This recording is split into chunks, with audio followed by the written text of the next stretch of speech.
I think we're live. And here we go. We're playing some more NCAA Football 14 today, everybody. How are you doing? My name is MrHurriicane, and we are in the Kalispell Warhawk Dynasty playing through some practice today. The purpose of this stream is, of course, to get us ready for the regular season, to take a deeper look at some players that we haven't seen much of before, and just get an idea of how things will be run in the 8th season of the series that is going to have us playing in the Pac-12 Conference. I know I'm a little bit late here, sorry I had to fix some audio stuff, but I think it'll be a lot better than last time. So worth the wait there. As we head into the stream, getting right into the action, wasting very little time. You're probably going to see hundreds of plays run in this stream today, and I have added some new stuff you've never seen before. So be on the lookout for that. Nice play, Michael Hunter.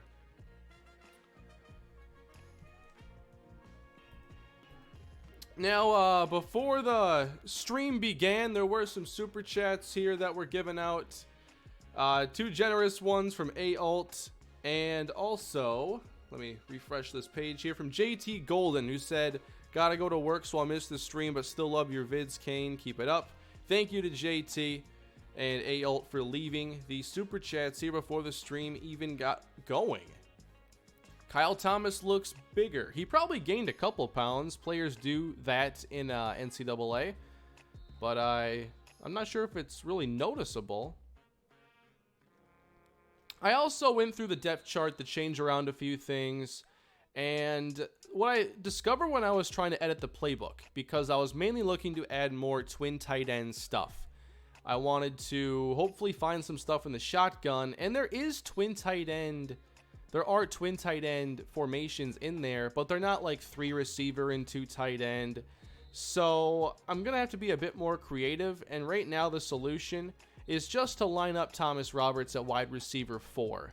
So we're not gonna go 4 wide very often. When we do, it's gonna be in the shotgun. So that kind of does what I wanted it to. Actually, it does exactly what I wanted it to, because it would still have Hayden John Charles out there, plus 3 receivers, and then throw in Thomas Roberts, this year's offensive X Factor, perhaps.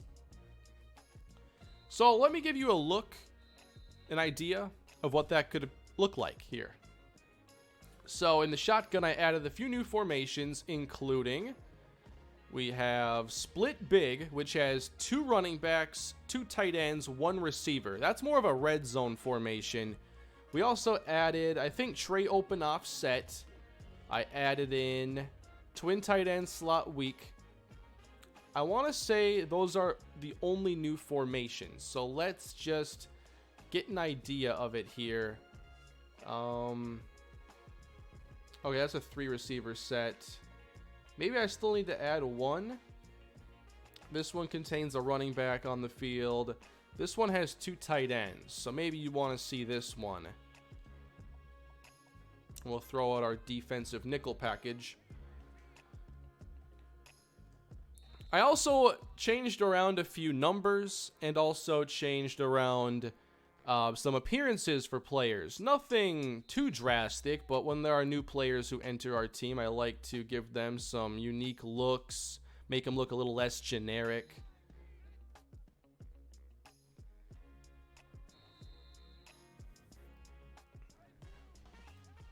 Hey Kane, how's the day going? It's going well, Jaren. How are you doing? Got some new option stuff in the playbook too. That should be really exciting to bust out. Right now, I'm thinking of having Justin Payne as our slot receiver, Joyce remaining on the outside. Payne is one of our best route runners, and that's who I usually put into the slot. Thomas Roberts, downfield, we're in number 16. For numbers, I know many of you wanted to see a few more like out of position numbers because college is handled a lot differently with numbers than the NFL, so I have done that as well. I know I gave Maurice Doucette, who you're probably not going to see this year. I might play him here in practice. Nice job, Thomas Roberts. But our 4-star corner we got for this year, Maurice Doucette's going to wear number 4. I gave Austin Jenkins number 28, which means Jamari Akinjide now wears number 17 at strong safety. I gave 28 to Austin Jenkins because that's the number Roscoe Sheridan wore, and they both come from Boulder, Colorado. So I thought that was a fun way to continue that legacy. Super chat coming in here from Robert Wagner. Kane, thanks for making great content. Also, what is your prediction for your record for your first year in the Pac-12? Thank you. I love making content for all of you, and the support's been incredible. I'll talk about that here in a minute.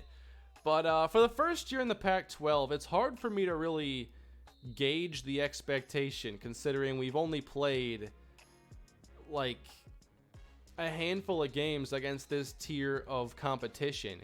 So with a couple steps back, I think that a conservative estimate here would have to be between 7 and 9 wins. Anything more than that, and I think that's, you know, us probably getting some good luck in low-scoring games, some key turnovers at the end, having a few things just go in our direction. So if I had to guess what this team is capable of in year one, I'd say probably 8 wins. But we'll see. You know, I didn't expect 14 wins a year ago, and that's what we had. Carl Joyce. So Joyce is going to play on the outside this year. I'm sure he'll still do really well. There's plenty of ways I can get him downfield, and I can even play him in the slot. Oh, Warren, nice throw. No, Akinjide with that recovery speed. So that's one of our new starters this year, Jamari Akinjide, redshirt freshman. And this is impressive. He's playing down here near the line of scrimmage, covering a tight end, so not like the speediest player. But it keeps up with him the entire way. Never loses stride. Akinjide hopefully in for a big season. We'll test them out here again. Oh, Akinjide with good coverage. I appreciate the super chats from Benjamin. Can we get another Matt Pierre vid? Hashtag playoffs. Tomorrow on the channel, Matt Pierre will have a new episode. Today, I just posted a Browns video a little while ago, and then later this evening, you will see another episode in the Bryce Wiley Career Mode series. Now, if you follow this series, you'll know that Bryce Wiley was our left tackle. So how on earth am I doing a career mode with him? Well, on Madden 09, you were able to do Superstar mode with pretty much any position. And so, as kind of a little joke, I made a video making Bryce Wiley, getting him set up for the NFL, and the video had such a terrific response. It blew me away how much support there was, how many of you wanted to see more of it, and so we've done more of it. The videos are getting, you know, a lot of views, a lot of likes, and the comment section is absolutely loving it. So you never know sometimes what's going to take off on YouTube, and I really enjoy making content that you might not expect, although I don't think I do that enough. I feel normally it's something in a series that you expect. It's like, here's episode 25, then episode 26. But when I can come up with a really unique idea and just throw it up there, it's really fun to see what the response is going to be. Worst case scenario is it's a fun little one-off. Best case scenario is it becomes an actual series that people want to see. Wow, Carl Joyce is fast. So I just want to emphasize how awesome all of you are. I really do have a great community across these two channels of sports fans that are very supportive, very kind, very understanding when, you know, content isn't pushed out as fast as you may like or as fast as I want it to be up. You know, I think you're all very respectful, you're very patient, and I couldn't be more thankful for all of you that support me and the content on a daily basis. So shout out to all of you guys. Got another super chat here from Zatorman8540. Love your content. Keep it up, lad. I will. Thank you very much for the super chat. I'm happy to be streaming, you know, earlier in the day most of the time, so that those of you who are in Europe or in even more difficult time zones to handle with Americans, for you to come spend some time as well.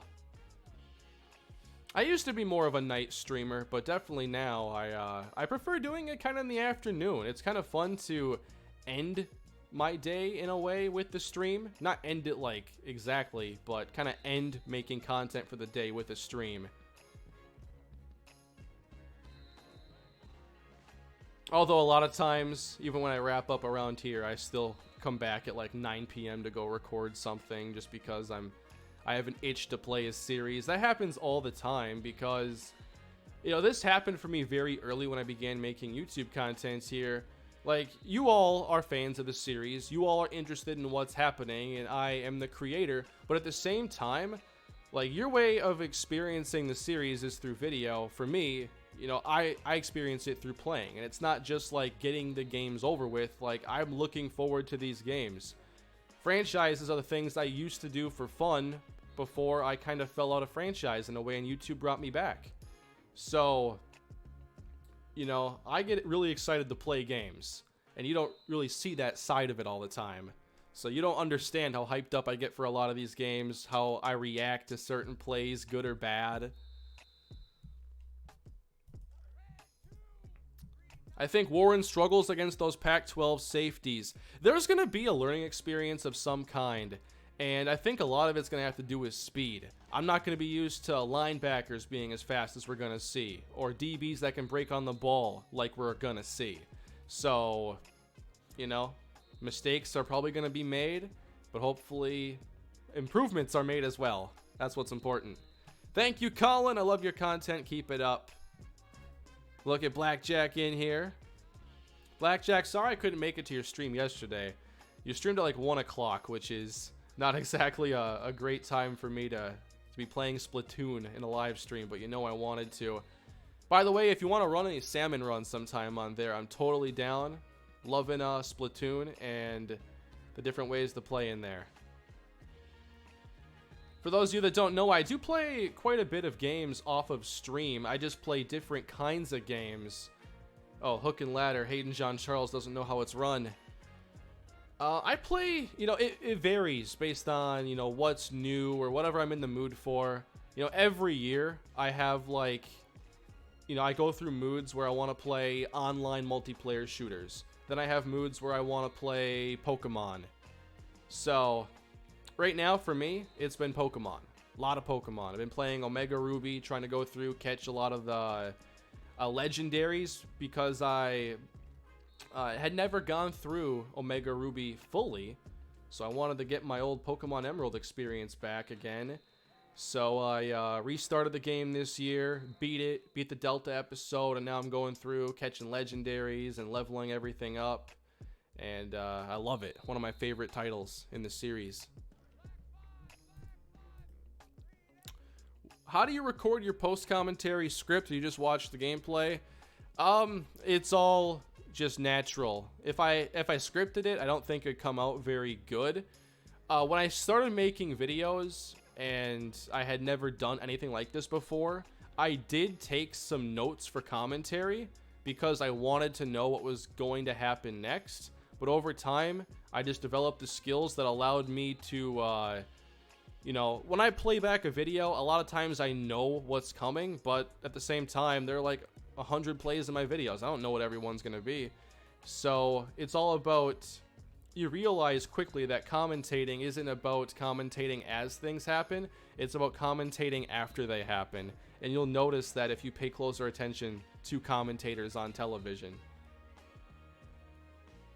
So it's all about pacing yourself and setting yourself up so you can explain the play and paint that picture.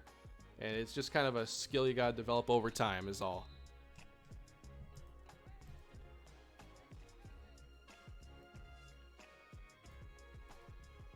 Can't remember Octodad? Of course I remember Octodad. That's one of my favorite little indie games on this generation of consoles for sure. Octodad's a really good game. It was free on PlayStation Plus at one point, I'm pretty sure. So if it's sitting in your library and you're looking for a quick game to play, definitely check it out. I don't think that you'll regret the 4 to 5 hours you put into it. Rodrigo, thank you for the super chat. Thoughts on the Colts?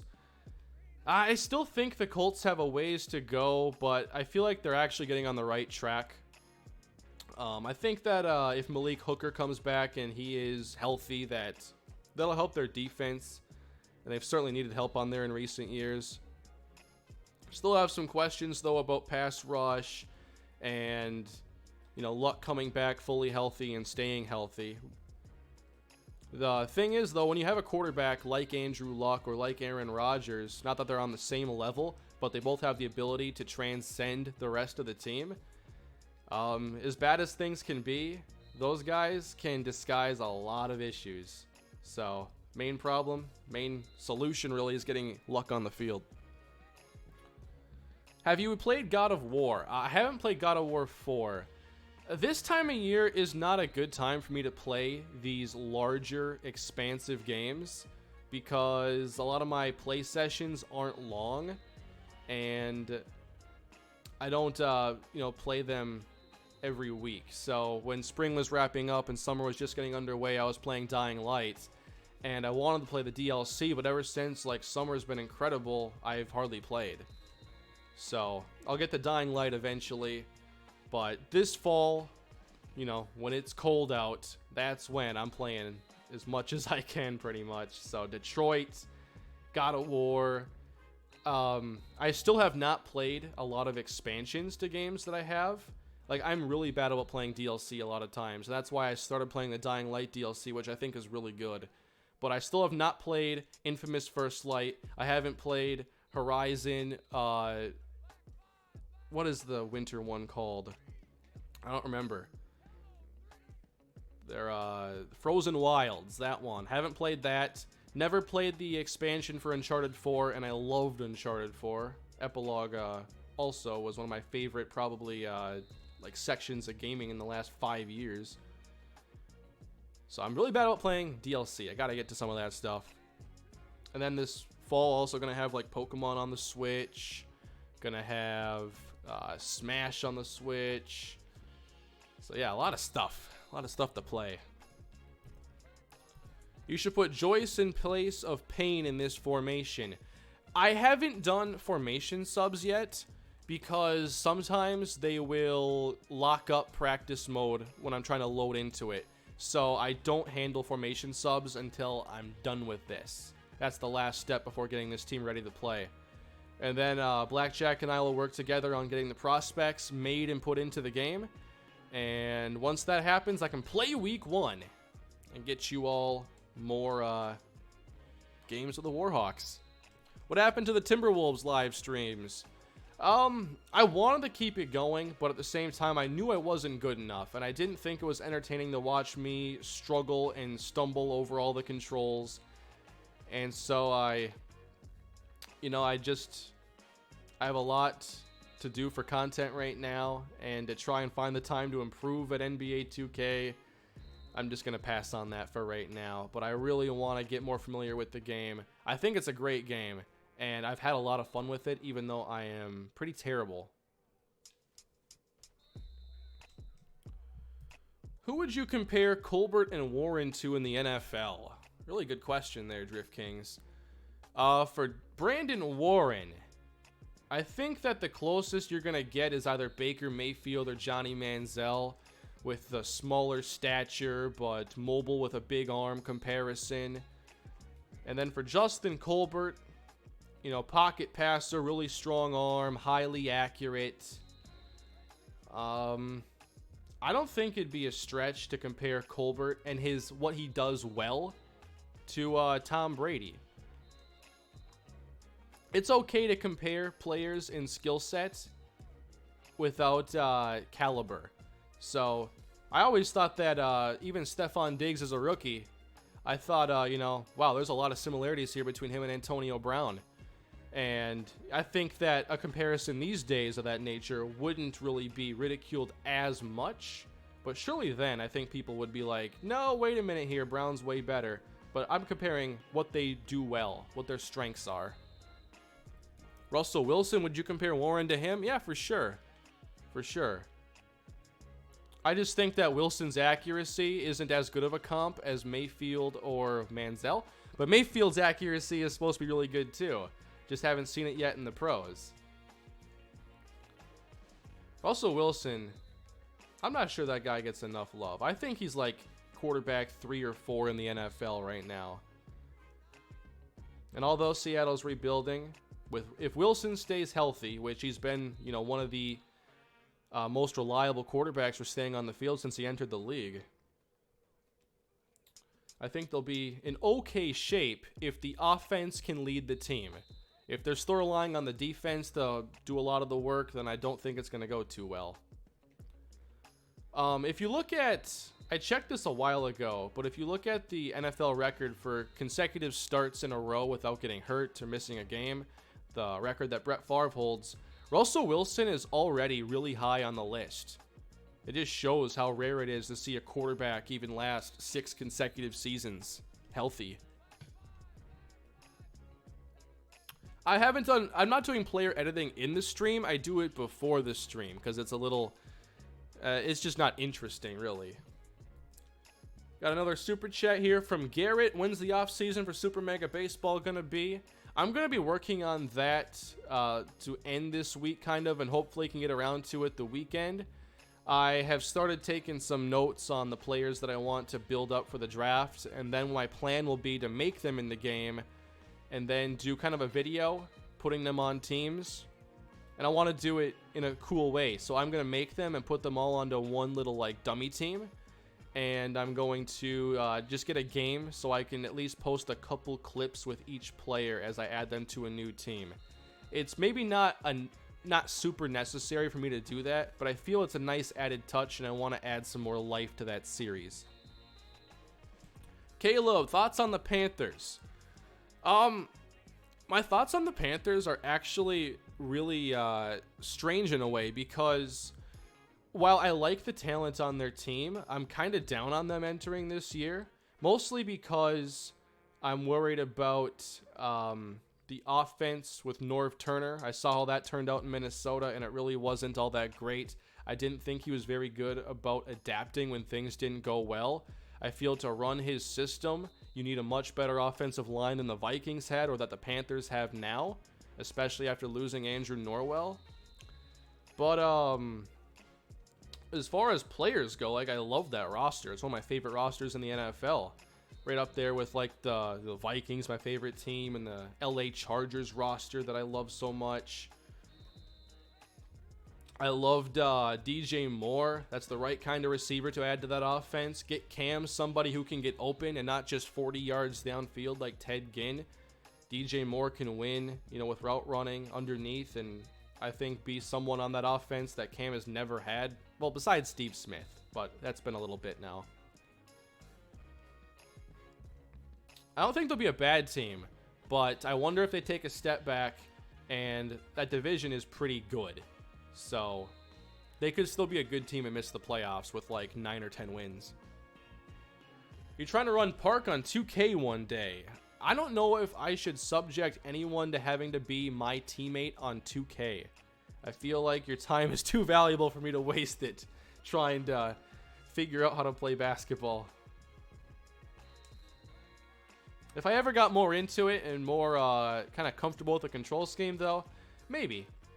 It'd be super fun. I've seen some like Park stuff and the Pro-Am and whatnot, and those team-oriented modes, even like 3-on-3, I'm like, wow, this is so cool. I love that this is a thing, but I hate that I can't really be a part of it. Kevin, thank you for the super chat. What teams are you considering for Madden 19 CFM? Well, I'll tell you the teams that I have thought about to this point. One team I considered for the past couple years in franchise was Arizona. So they're a team. I haven't locked in a team, by the way, so keep that in mind. Arizona is a team I would consider. I like the Cardinals roster. I do get asked about like what goes into a team that I want to use. How do I narrow it down? I really look at how much work can I do to fix that roster and make it my own. Can I bring in my own quarterback? Can I bring in my own running back or skill players? When I take over a team, I really want to leave my mark on it. But I also want there to be players on the team already that are fun to use. Enter Tavon Austin with my Rams franchise. Enter Tariq Cohen. Adrian Amos. So, and then I look at their division competition. And for the Cardinals, you have Seattle, who could get back on their feet here. We'll see. You have the Rams, that could be a powerhouse. And you have the 49ers, who are on the rise. So they would check off a lot of my boxes. Other than that, an AFC team I'd be considering pretty much the entire AFC East outside of New England. I think you can make a case for Buffalo, the Jets, and the Dolphins. A lot of you think it's going to be a team from the AFC East because I did go NFC this year.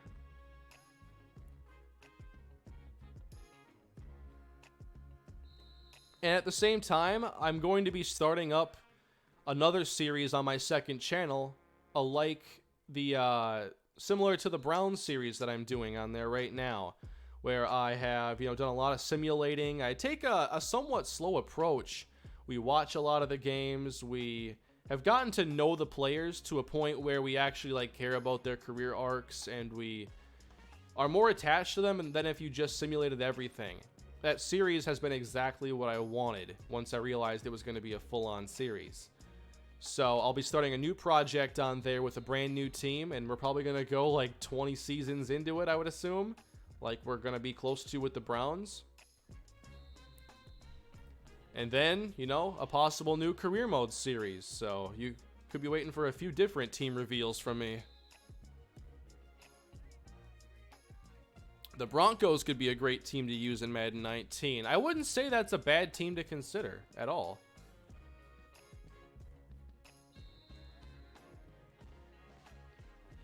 Especially because a lot of that core on defense has either left or gotten older. Then you consider Case Keenum at quarterback. How does that turn out? You do have Von Miller and Chris Harris on the defense. Obviously, Bradley Chubb. What's your thoughts on the Saints? Thank you, Garrett. Did you post the video by mistake? If it's the Browns, no, that wasn't a mistake. That was on purpose.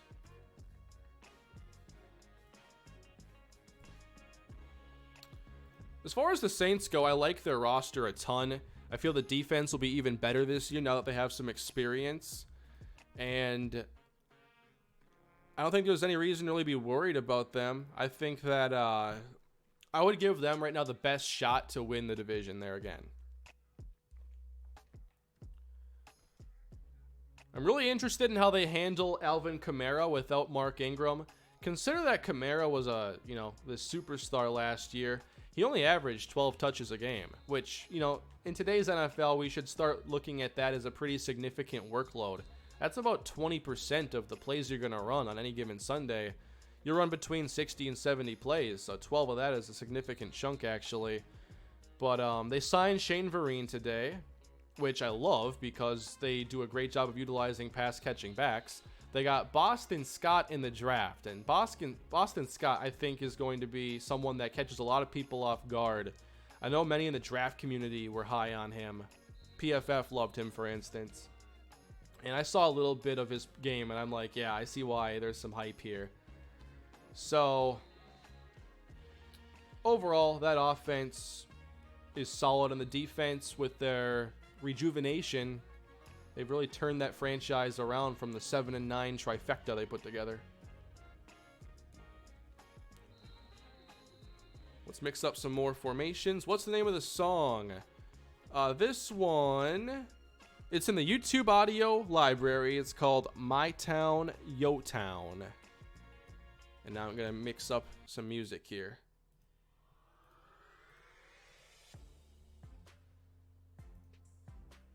And I'm all caught up here, making sure I'm not missing anything. I really should get another screen here so I can look at comments without looking over my shoulder here.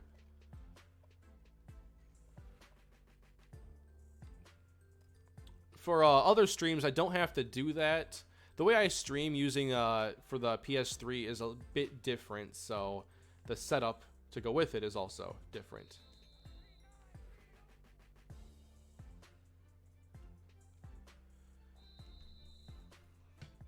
Hungry Gamer sends a super chat. If you stay in the NFC, I think the Giants would be a great choice. You have Saquon Barkley and you can get a new quarterback. I think that's a good point as well.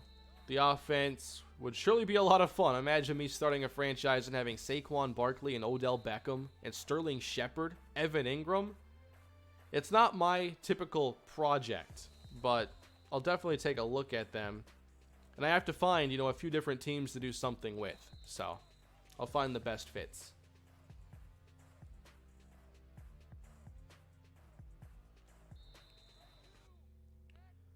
Why don't we try getting a little bit closer to the red zone now and run some different plays. Let's go out of the shotgun for a little bit.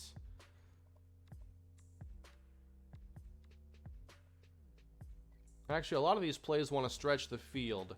Whoops. Actually, I called a blitz for the defense there. Did I run this one yet? This one had some new... Actually, I want to run this. I like to get all my new stuff here out the way so you can see some of the new wrinkles in the offense. There are some option plays in this I like. Thomas Roberts is a good blocker. He gets out in front on this option. Super chat here from Robert Wagner. Who are your thoughts on the top 10 receivers in the league, and also thoughts on the Seahawks? Do you think they can win the division? RIP LOB. Do I think they can win the division? Not right now. The main reason is because the Rams are too formidable of a foe, and I still got to see that offensive line get better. Won't write them off for the playoffs, though. I wouldn't do that. I also wouldn't give them favorable odds at this state. Top 10 receivers in the league. Okay, Antonio Brown. I'm not necessarily going to go in any order, but I will say that I'm comfortable with my top two being Antonio Brown and DeAndre Hopkins. So with that being said, Brown, Hopkins, Julio Jones, Odell Beckham, there's 4. I know I'm going to forget somebody too at some point. It's going to be like, oh, how did I not put this guy on the list? There's 4. AJ Green makes it 5. Let me go by division to make sure I'm not forgetting anybody right away. So in the NFC North, best receivers there would be Diggs, Thielen, Devontae Adams, Marvin Jones, Allen Robinson. And then in the NFC East, we would have Odell Beckham, of course. Alshon Jeffrey, I don't think I'd put in there. No one on Washington. In the NFC South, you have Mike Evans, who probably finds his way into that list. Michael Thomas could as well. I wouldn't put anybody in the Panthers in there. We already got Julio. NFC West.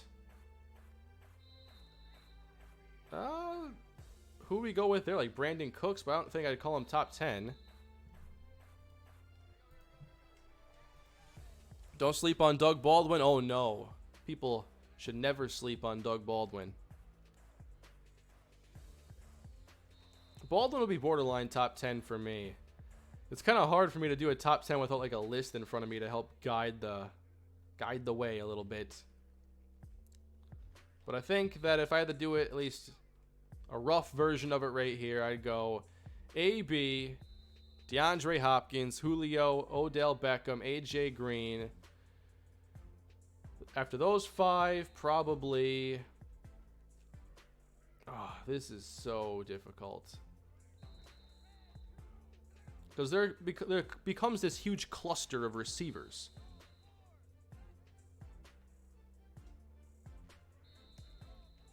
Michael Thomas, I'll put him in there pretty comfortably. So that gives us 6. No one from Oakland. I don't think I'd put anybody on KC. Keenan Allen. Let's put Keenan Allen in there. Oh, I see 5 people now saying Keenan Allen. Yes, that's the one I would have forgotten for some reason, and I like Keenan Allen a lot. Definitely put Keenan Allen in there. That gets us to like 7. I forget if I said Mike Evans. I'd put him in there. And then after that, wow, Jamari Akinjide has some range. Oh, a blitz.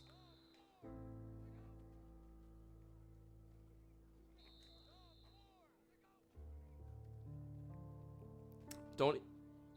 No, I consider Tyreek Hill. I just don't think he makes my top 10.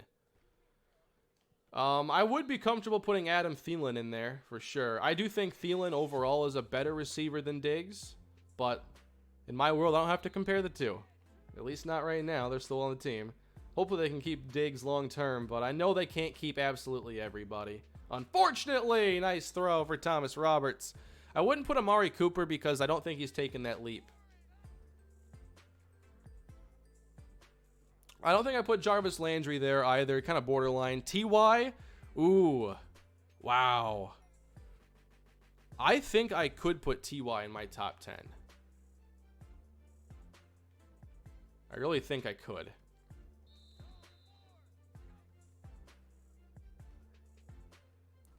I feel like we're really in the golden age of like wide receiver play right now, especially with all the rookies that are entering the league and just taking over. Trent Taylor? Yeah, let's throw him in there. Larry Fitzgerald? Yeah, where would you honestly rank Larry Fitzgerald these days? Because he's still playing at an extremely high level. We can't talk about receivers the entire time, but this seems like it could be a never-ending conversation. Oh, he almost caught that. Juju could make it there. Someone has my list here. AB, Nuke, Julio, Odell Beckham, AJ Green, Keenan Allen, Michael Thomas, Stephon Diggs, Mike Evans, T.Y. Hilton. Okay, that's your list. I would just swap out Diggs, I think, for Thielen.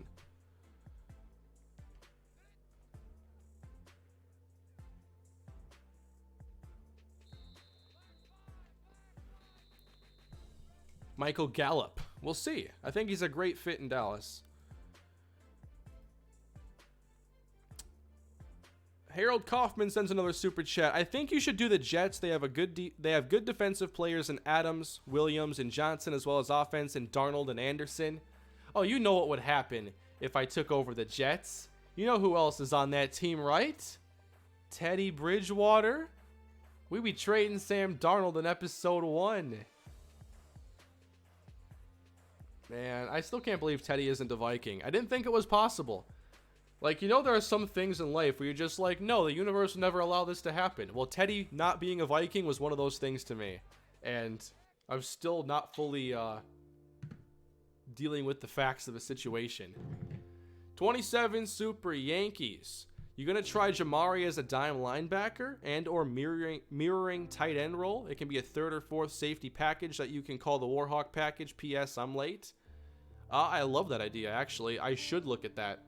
Jamari Akinjide as a dime linebacker certainly fits. I'll have to take a look at that.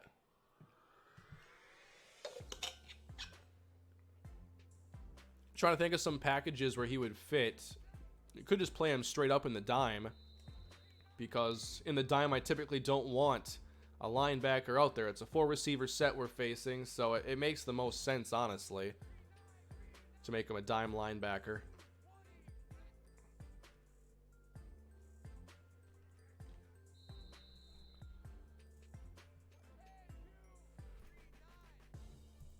Top 10 long snappers. Honestly, as big of a fan as I am of the NFL, I'm not even sure I can name 10 long snappers.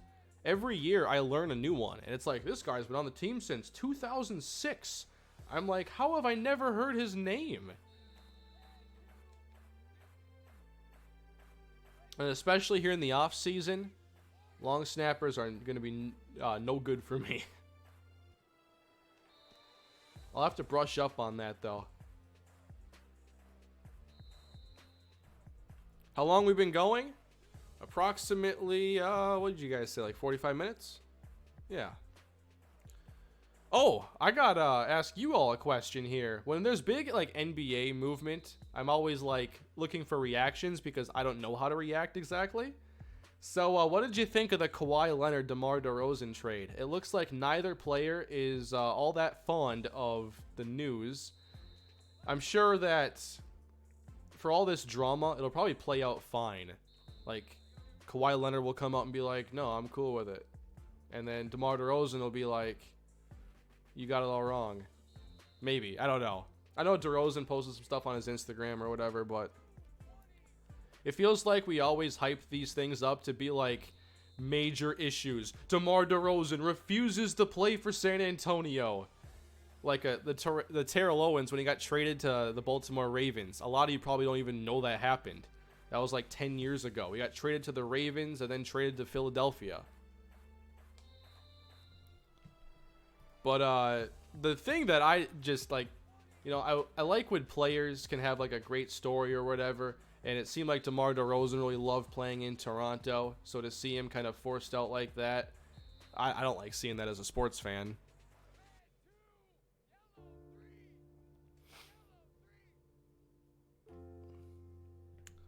I don't really stay like as in tune to the NBA as a lot of you probably do. So I was really confused why Kawhi Leonard wasn't happy in San Antonio.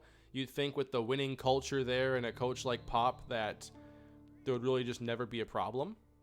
So I guess I'd like to know more about that situation. It seemed to me like the worst thing about being a San Antonio fan is sometimes you don't go to the finals. But like, sometimes you do. It didn't seem like there was much negativity in that franchise. I think it's time to get some new backs in there. What do you guys say?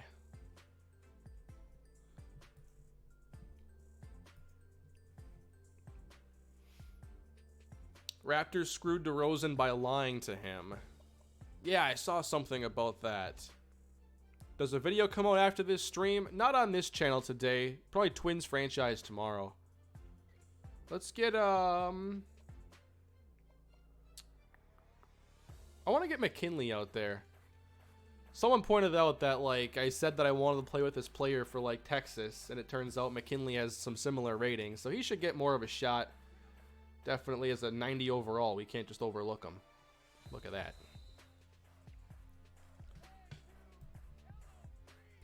Kawhi didn't like the way they treated him throughout his injury, and he wants to be a Laker. Well, now he's a long ways away from Canada. Or a long ways away from Los Angeles. What's that, like a 5 or 6 hour flight, Toronto to LA? Oh, Akinjide, the opportunist. I've never been to Canada, but I have seen Canada from afar.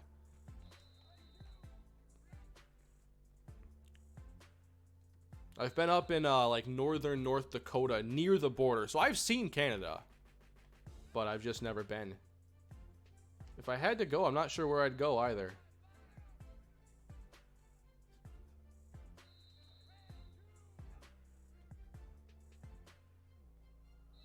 I think I'd just go to like as far north as I could get and see if it's as cold as Minnesota.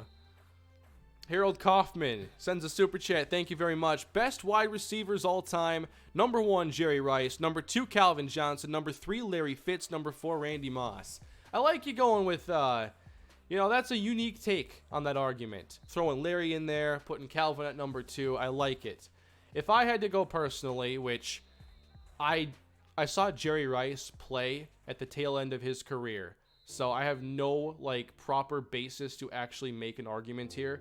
But I'd probably put Randy Moss number 1 because I don't think there's been a deep threat like Randy. Everything receivers, though, that I never really got a chance to watch play. I'm glad I did get to watch, like, Chris Carter play when I was young. Imagine Chris Carter, a future Hall of Famer, you know, in his prime even, maybe the tail end of his prime, becomes a number 2 receiver as soon as Randy Moss is drafted. That's how transcendent Randy Moss was. Oh, we got some lag.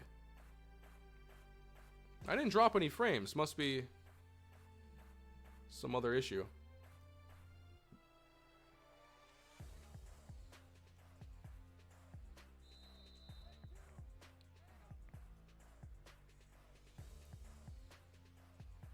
Now that Adrian Peterson's career is kind of winding down and we know that we've seen the peak, where are we as far as like all-time running backs go? Because I didn't really get to see any of Walter Payton or Barry Sanders. That was a little bit before me. But I know Adrian Peterson has to be super high. I'd put him like number 1 as far as like being a pure runner, but as far as like best running back of all time, how come LaDainian Tomlinson isn't in that conversation all the time? Because I feel like he's one of the best receiving backs ever, obviously. I'm still a little salty, though, that he didn't come to Minnesota back in, like, 09 or whatever, and he went to the Jets. You could have played with Adrian Peterson that year. It would have been fantastic. Rico Lico sends a super chat. That's a cool name. That's good branding. Fun game to play with wide receivers. Pick one receiver for one play, drive, game in the next 5 years. For one play, one drive. Oh, okay. No repeats. I see what you mean now. I see it. For one play, if I had to make one play, and just to keep this fun, I'm going to go current wide receivers only. If I need a receiver for one play, I'd have to go with Antonio Brown. Brown just, he gets open. He makes all the tough plays as well. He makes them look easy, as a matter of fact. If I only had one shot, I'd have to give that to Antonio Brown. If I needed a player for one drive. So, let's call it a 2-minute drill situation, trying to get down the field. I think in that situation, I'd have to go Larry Fitzgerald. If we got to get some clutch conversions and make some plays across the middle, or make some plays at the sideline when the defense knows they're going to happen, I think I'd go with Larry Fitzgerald. For one game. So, trying to win the Super Bowl. And we just need someone to have a big game. In that case, probably Julio Jones.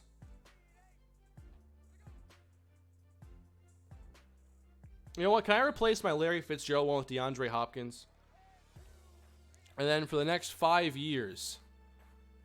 Next 5 years, who do I want?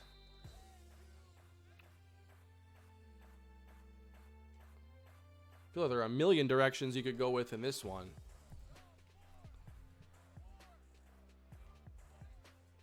Oops, the chat needs to catch up.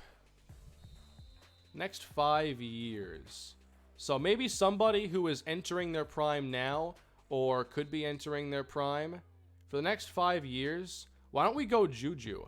He was only 21 last year. Very good as a rookie.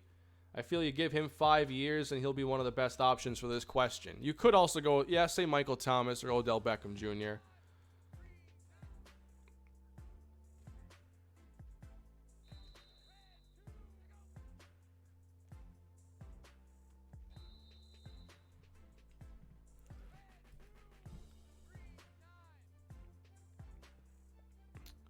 Larry Fitz is one of the best clutch receivers ever, if not the best. You're right about that. Larry Fitz has come through in so many key situations.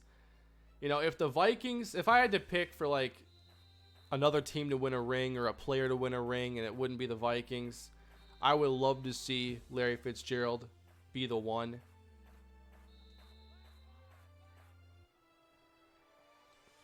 And not just because he used to be a ball boy for the Vikings and because he's from Minneapolis.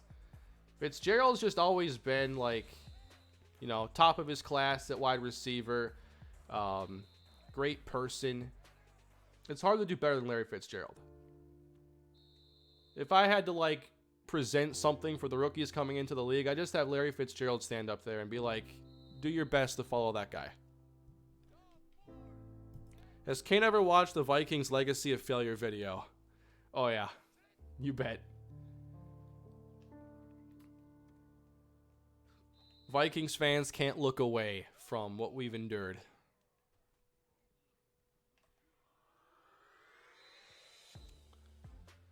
William, thank you for the super chat. Hey Kane, what is Kalispell's non-conference schedule looking like, and what is your opinion on the Lions' upcoming season? For the non-conference schedule, I haven't decided anything yet. I'm still really thinking about who I want to play, and I want to look at your feedback to see who you think would be interesting. I do think maybe a higher profile game would be fun. Someone suggested LSU, and that could be a great option for us to play. Or maybe we go down to where one of our top prospects had gone from a past class. I'll have to see, you know, Taquan Layton. Is he playing yet for Florida State? I'll have to see. Did Sharquez Towns graduate? Might have. I might look to see where one of those key players are and then play them. So it could be like a Miami and LSU, somewhere in the Power 5. I could also look to play against one team from the Mountain West. Just to keep that going a little bit.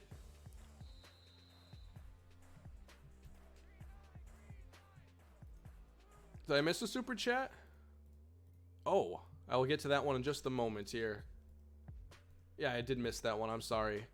And what's your opinion on the Lions' upcoming season? For Detroit, I feel like they're one of those teams that will have a chance to compete for a wild card spot. I do like that they addressed their ground game this year, getting like Garrett Blunt and Kerryon Johnson, and that could be what puts them over the edge. Their edge, anyway. For most teams, that wouldn't be it. Nice catch, Carl Joyce. But for them, I feel like they got some good players on defense. They do need Ziggy Ansah to have a good year. But, while I am still concerned about the defense, I feel they'll be in the mix, especially with an improved ground game on offense. And I think this year they will finally end the 100-yard rusher streak, and it'll just probably be against the Vikings for some weird reason, like a 75-yard touchdown.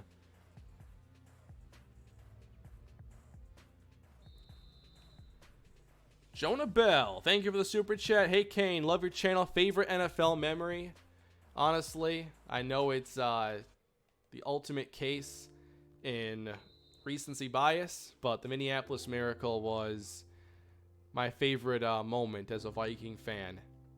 That play, winning in that style, a way the Vikings would normally lose instead of win, there wasn't anything better than that, especially to have that happen in the postseason. And then to get so close to the Super Bowl. Like, yeah, it was great then. And it was, you know, as great as that was, it was just as crushing the next week when they lost to Philadelphia. You couldn't paint a more storybook-like picture for Minnesota. Look at this team. They've never won the Super Bowl. People I talk to, they feel bad for the Viking fans. I've talked to a lot of people who are like, yeah, if the Vikings, or if my team was in the playoffs, I'd be cheering for the Vikings. And it's like, I feel like a lot of people just feel bad for the Vikings and what they've gone through all these years. So, for them to have a chance to win a Super Bowl or go to a Super Bowl in their own stadium, Randy Moss elected to the Hall of Fame. Oh, man. It was set up too perfectly. And then Nick Foles happened. And then Case Keenum's interception happened. Oh, man.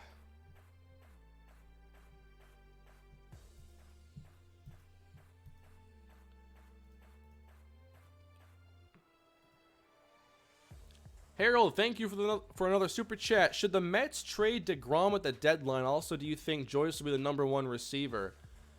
I think this will be Carl Joyce's chance to be the number one. We'll see how it actually goes between he and the big threat, the big play threat ability, and then Mike Harris and his more consistent, sure-handed approach. Do I think that Mets should trade DeGrom at the deadline? If he's not going to re-sign, then you're kind of put into a corner in that situation. Especially in the MLB, teams do not like letting a player go for nothing. If you're going to let a player go, it needs to be after you go to the postseason. So if they're not going to make it to the playoffs, then probably the best to move on or come to a long-term agreement. But I think he'll probably get traded. What's the difference between a base 3-3-5 defense and a nickel 3-3-5 defense? Personnel-wise, it's not different. I think it's just really just about how everybody's lined up there. Oh, yeah, that's right. I can't show you in here. Sometimes you have 5 players on the line of scrimmage. Sometimes you'll go 3 players on the line, 3 players stacked kind of behind them. So it's just kind of the alignment that changes.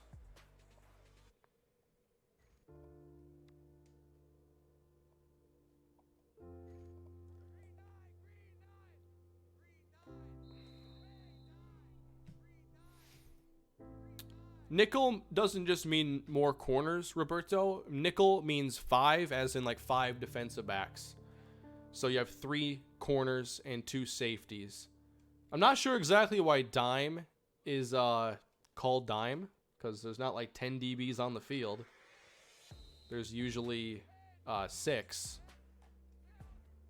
I guess because nickel is, or dime is the next level up in currency in America, so I'm guessing that's the only reason behind why they go from nickel, quarter, dime, dollar, or nickel, dime, quarter, dollar.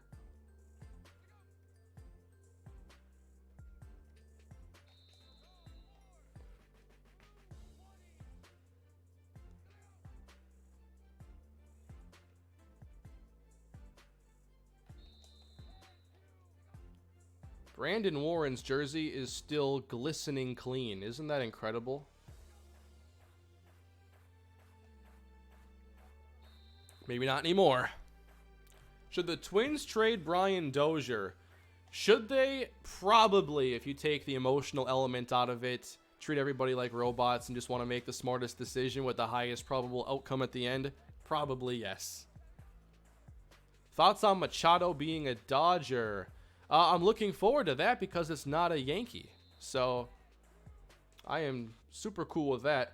Although if the Twins were going to trade Dozier, I wanted it to be to the Dodgers so I could predict history. Should Mookie Betts or JD Martinez win MVP? Oh, man. Probably, I don't know. I'd probably go Mookie Betts.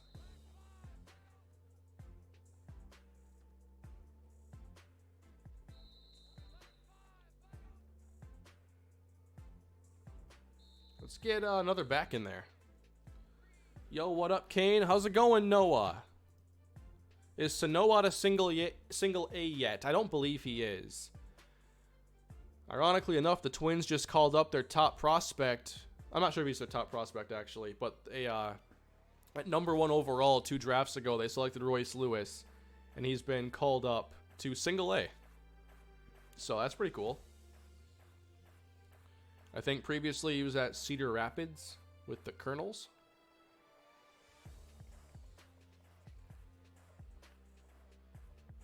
All right, we've seen these starters play for quite some time now, so let's continue to switch it up. We're going to get Antoine Knightley out there, Tyrone Houston, and I think that's it for the receivers I want to put in there. Let's put Jermaine Finley out there instead of Payne. And defensively, I want to try Mario Townsend at end because he seems to play there really well in our 2-4-5 package. And, okay, I have to... Where is he starting? Oh, left outside. Let's put... I want to put Leo Thorne out there. I gave Leo Thorne number 2, by the way. Just another unique number out there for the defense. I also want to put Xavier Bozeman at Mike. And Tommy Jordan. I'll get Tommy Jordan some offensive snaps too. We'll see how that goes. What do you think about Revis retiring? Not surprised. I think it makes a lot of sense. Doesn't surprise me at all.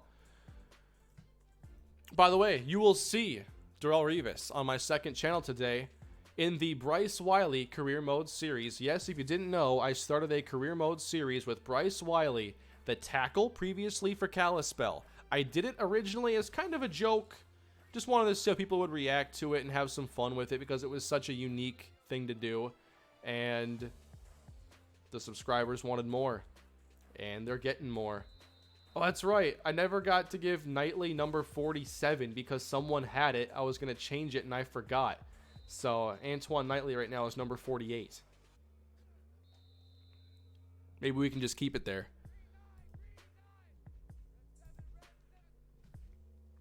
It was also pointed out to me today that today the Minnesota Gophers dynasty turns 5 years old. Can you believe that? 5 years ago, I began my first big series in NCAA 14. This game we're still playing 5 years later.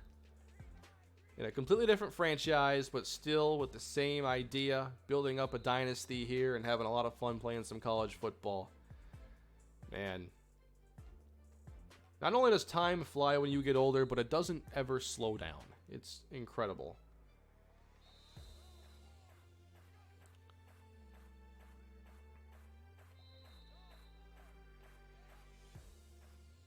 Actually, it does slow down sometimes. When I'm waiting for noodles to boil on the stovetop, then time really slows down.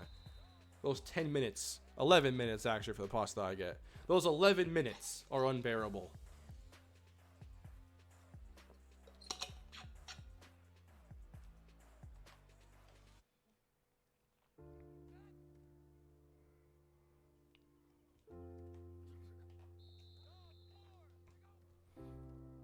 Marty Belafonte. He'll find some more chances on offense this year.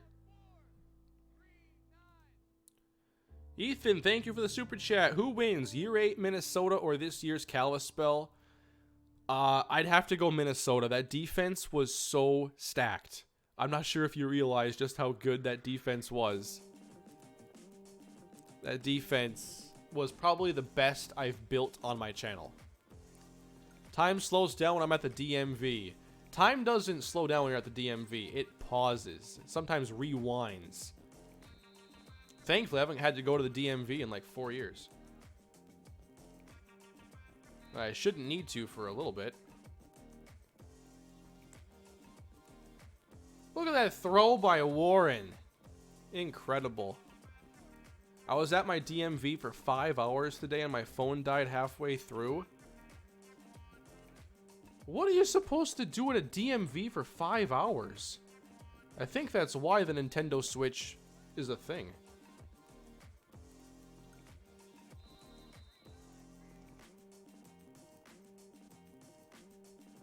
Oh, Jamari Akinjide. He's got the closing speed I look for. I cannot wait to watch him when the games count. Watch number 17. Oh, sometimes when you go to replay, the animations get all messed up and they don't know how to run anymore. Robert Wagner, thank you for the super chat. Favorite player you have ever played with?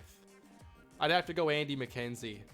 Especially with how he became our quarterback. He wasn't originally our target. It was all of a sudden like, whoa, Tyrone Campbell's going to Iowa. We need a backup plan. And it just so happened that backup plan was from our own backyard in St. Paul, Minnesota. And he became, remember, when Andy McKenzie became our quarterback, that's when this series turned a corner. That's when we had, I think, 9 wins his first year. So it was the start of us actually being really good era, for lack of a better word.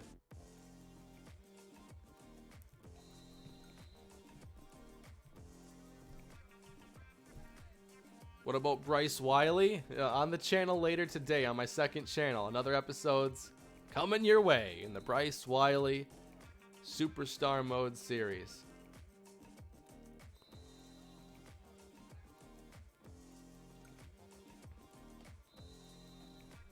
Yeah, a lot of you have mentioned to me that you would like some Kalispell merch, and I might have to look into creating something cool for the series.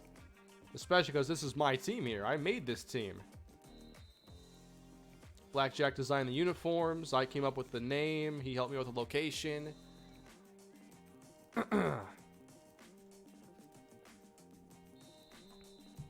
Yeah, it is incredible that Andy McKenzie never got to win a championship with that Minnesota team, other than when he was hurt.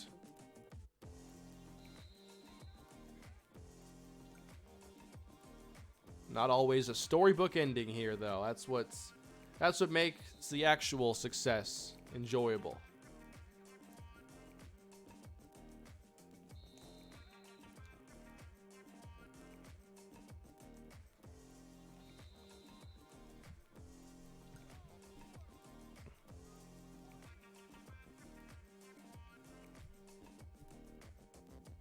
Just making sure I'm all caught up here, which I am. Fantastic.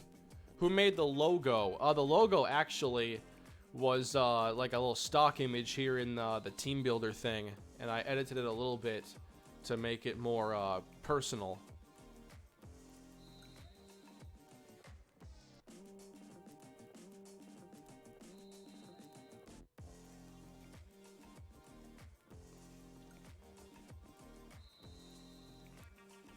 In Madden 19, are you going to make a career mode? Probably. I really enjoy doing career mode, and there's going to be a demand for it on the second channel, so probably. Andrew Johnson was the best one-year quarterback on the channel. Yeah, wasn't that something? That's why I try my best to have series here where anything is possible. We can win any game, we can lose any game. I want injuries to be a part of things because it's realistic, and sometimes it causes players you would have never seen to be thrust into starting roles. So, I've mentioned this before in a video talking about how to have fun in franchise mode, and a factor of unpredictability is essential. Absolutely essential.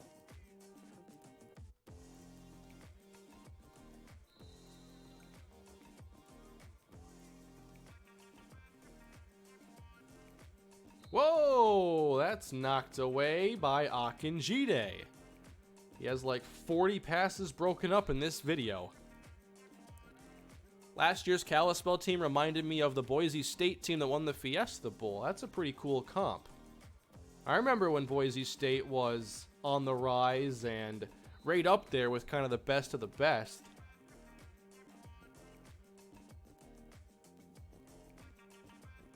How do they become such a powerhouse? What do they do? Besides, you know, recruit good players. How did they ever get that good?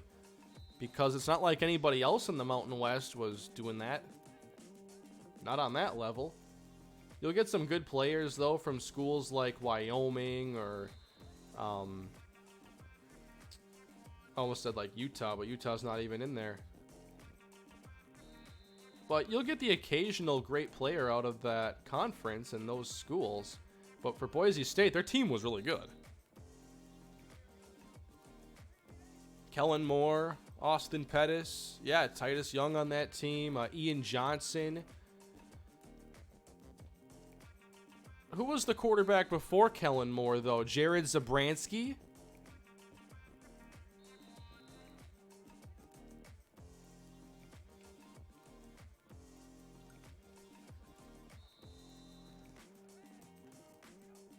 I also am really fond of the old West Virginia teams because they had so many players that either became fun in Madden or they were like fantasy relevant.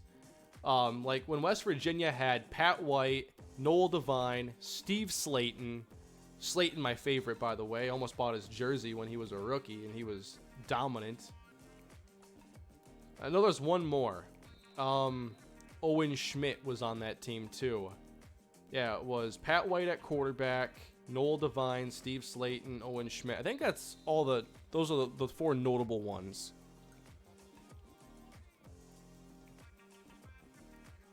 I remember Owen Schmidt used to come out. He was like a professional wrestler. He'd just come out. Oh yeah, Stedman Bailey was on West Virginia, but that was a few years down the road.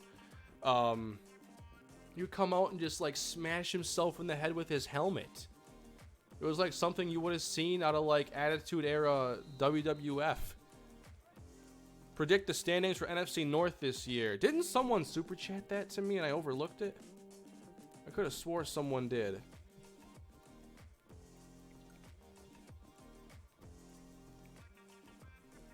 Yeah. Hank, I missed your super chat earlier. If you're still here, Hank, thank you very much. What's your prediction for the NFC North standings? I will go Vikings, Packers, Lions, Bears. I know it's not exciting. I know it's not a unique take on it. But the way I look at it, I think the Vikings are the team to beat. Green Bay with Aaron Rodgers, you know, they're going to win some games and do well, and they have that nice schedule to help them out. The Lions, I think they'll be better, but is it going to make enough of a difference compared to Minnesota and Green Bay? We'll see.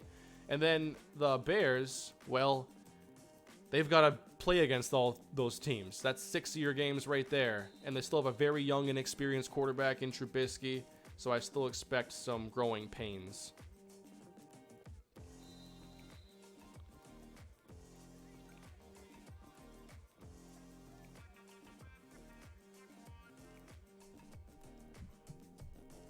Drew Brees or Aaron Rodgers? Give me Rodgers.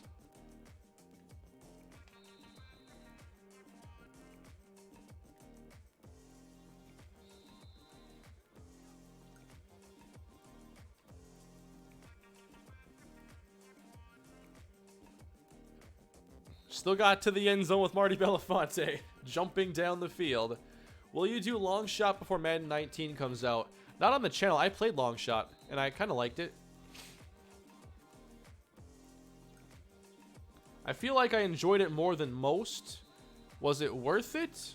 Well, for not getting anything in franchise mode, hard to say it was worth it for me.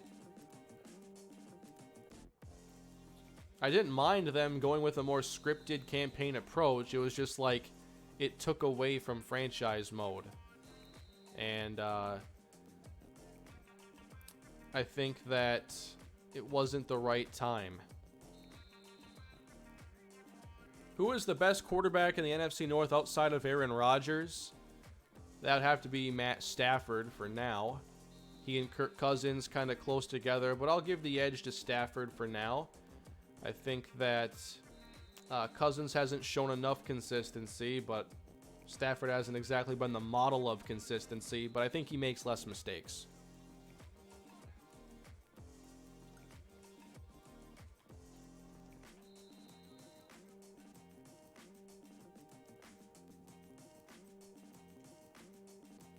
There's nothing better than a nicely ran comeback route. I tell ya, it's so satisfying. It's like meditation for me. Blaze!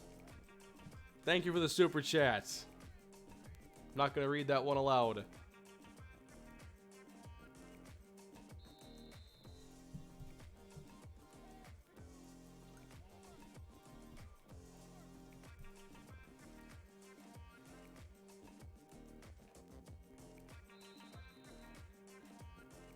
So who do you think right now, at this stage of the game, are we thinking for running back 2? We're obviously going to have a committee of some kind, but who is, Kyle Thomas is tired, who comes off the bench after a 40-yard run? Is it Marty Belafonte? Is it Troy Lee? Or is it Terrence McKinley? Oh, Houston, no, it got picked by Hunter.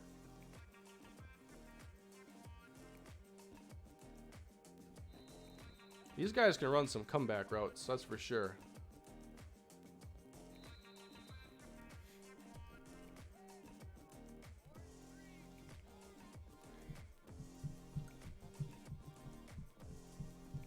Oh, what happened here?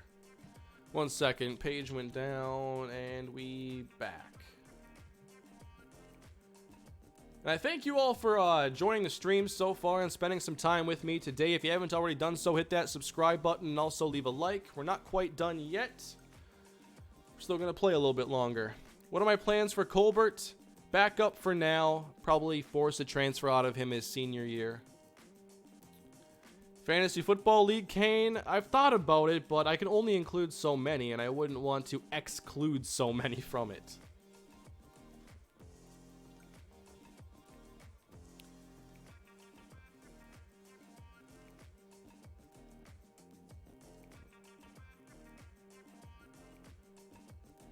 What do you think about playing Penn State again this year? I don't think I want to play them again.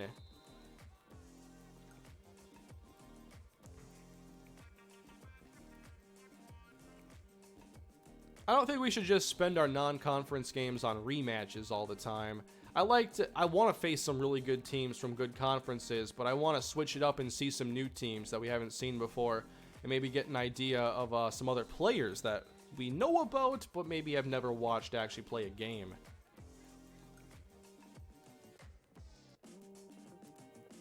Houston needs gloves, that's why. You know, I was going to edit him. I forgot to. Maybe I still need to edit him. Yeah, there's no gloves there. We're going to fix that. Get that catch rating up for you.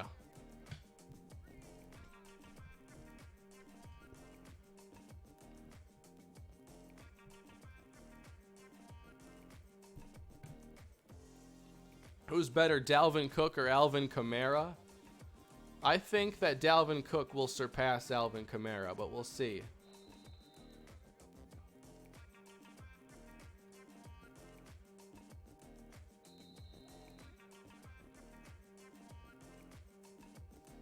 I think Dalvin's going to be special as long as he stays on the field. I think he'll be, in short order, a very, probably a top 5, top 7 running back, I'd say. Right now, it's Kamara. But in 2 years, I think it'll be Cook. Where does Kareem Hunt fall in the discussion now after as good of a start as he had? I mean, his last, like, half of the season, really lackluster. Didn't find the end zone much. The big playability wasn't there. Like, he was due for some, like, regression because it was hard to sustain the way he was succeeding, but it didn't just drop off a little bit. It, like, collapsed.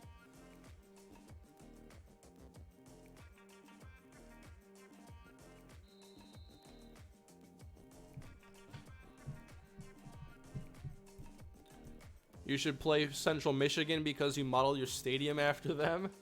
Yeah, had to take their building. Can't make your own. I wish. I'd love to make a stadium. Truly a custom stadium. To do that, I have to go play like Minecraft.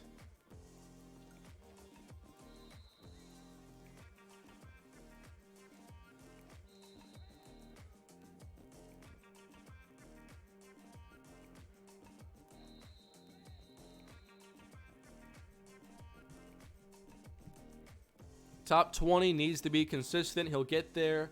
Hunt is still incredible. Hunt is a mid-tier running back. Why do I think the Vikings are better than the Saints? I never said that, but I'd probably put them pretty close to each other.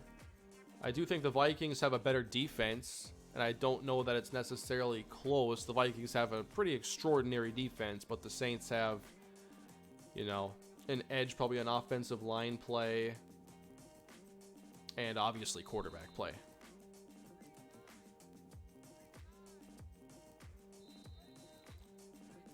I've already picked the Saints and Vikings to win their divisions again.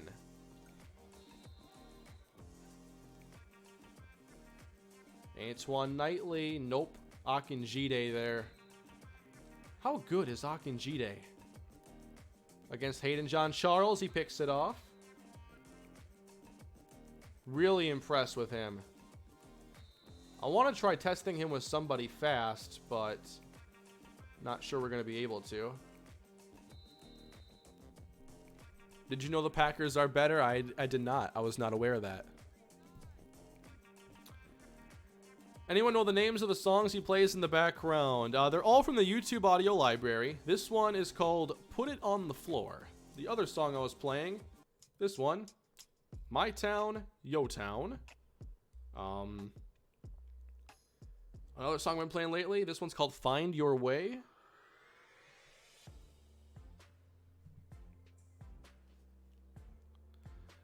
How bad will the Bills' offense be this year? Bottom 2. Someone's got to be bottom 2. Why not them?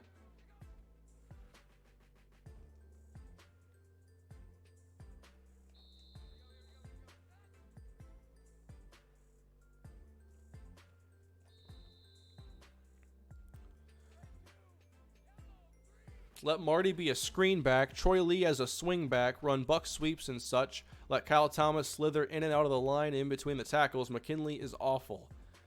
Now, McKinley isn't very fast, and definitely these older games especially reward speed even more so than you see in more current games. It's hard to get by without speed and acceleration in this game. Not impossible, but you're limited. Whoa, deflected. Chargers win AFC West. Change my mind. No, I'm right there with you. Someone's got to change our mind.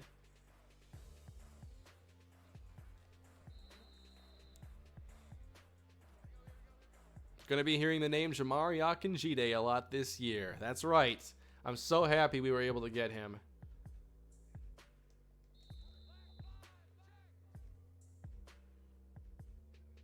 I'm happy we have 4 years to play with him now. Didn't have to play him as a true freshman.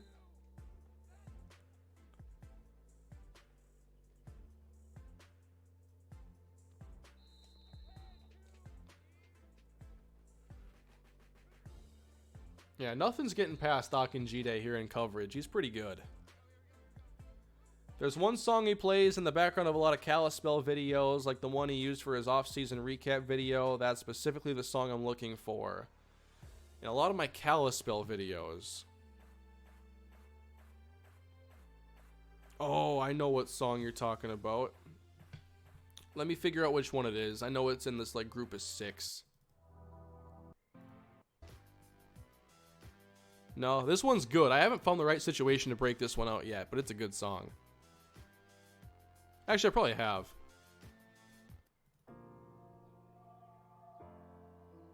You looking for this one?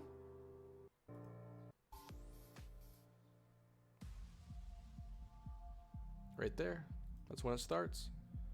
This one's called Now Launch on the YouTube audio library.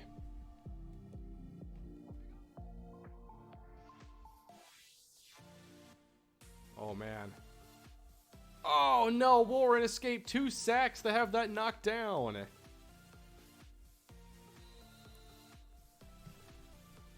From Dr. Feet, top 10 players from NCAA dynasties. Oh, that's a tough one. So many players in and out between 3 different series. Let's do our best here. Andy McKenzie's got to be in there, right? I'm not sure about Brandon Warren quite yet. It's been 1 year, so are we allowed to put him in that? That is so tough.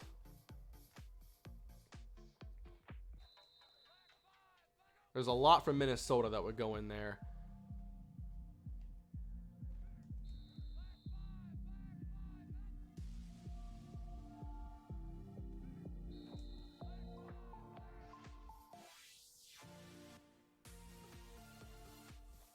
That's a little off there.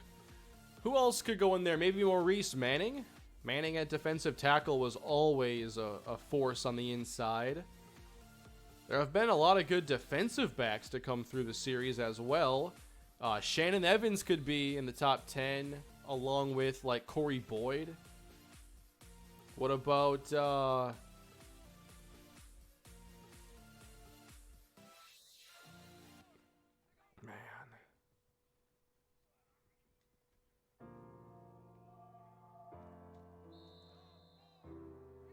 Sam Graves at the top of his game was really good. Joe Bennett.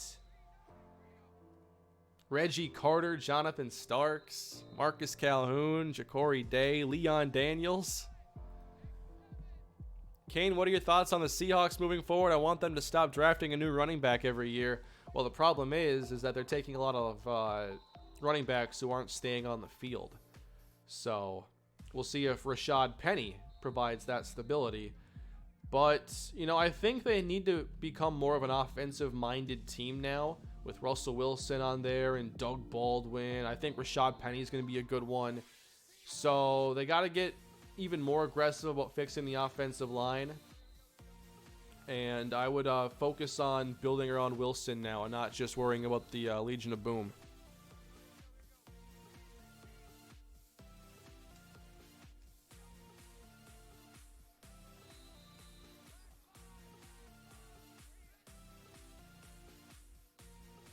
Number 2 there is Leo Thorne. I'm not sure if he'll play, but he's eligible to play this season. Pretty intriguing outside linebacker that in a few years could be an impact starter. He's got really good size. Kind of like, you know, like the starter version of an Anthony Barr. Like entry-level Anthony Barr. And we'll see if he becomes full Anthony Barr here in a few years.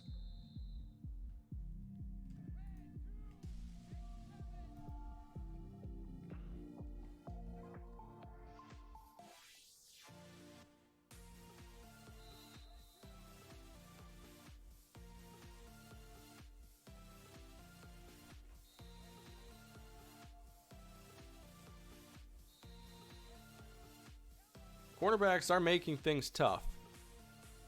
Yeah, Seattle right now is in a rebuilding state, but there's two kinds of rebuilds in my eyes.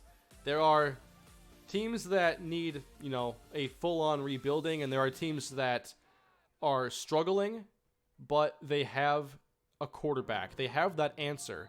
The Saints were in there for a little bit. The Seahawks are probably going to be there. It's not entirely uncommon to see a team with a pretty good quarterback and still not be able to win. It's not common exactly, but it can happen.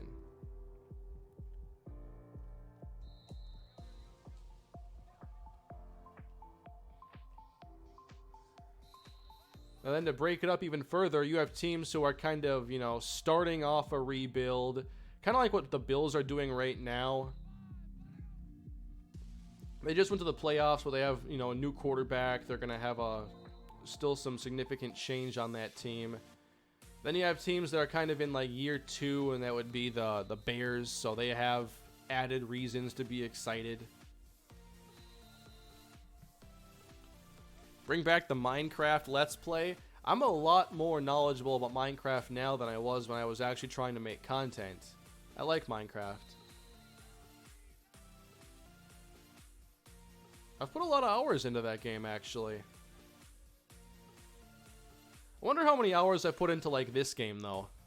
I've played it for 5 years, pretty much year-round. Not exactly.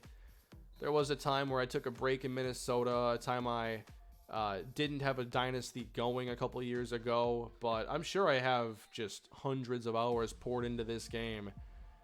Consider that my games, when I sit down to record a game, we're talking about, 80 to 90 minutes. So an hour and a half for each game. How many games have there been? Over 200. So that right there is 300 hours, not counting live streams, not counting time I just spend not recording, but I'm recruiting. Time spent putting recruits into the game.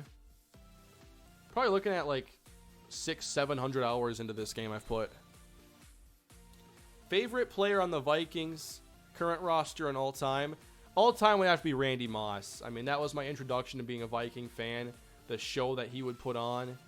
And then these days, my favorite player would have to be... Man, there's so many that I like on this team. Probably... Well, it was Teddy Bridgewater. It was Teddy before they got rid of him. So now... Probably have to be Harrison Smith. Just like the way that he plays safety. But there are so many players in the Vikings team that I like. Not just because they're, good at football or whatever, but there are a lot of good dudes on the team.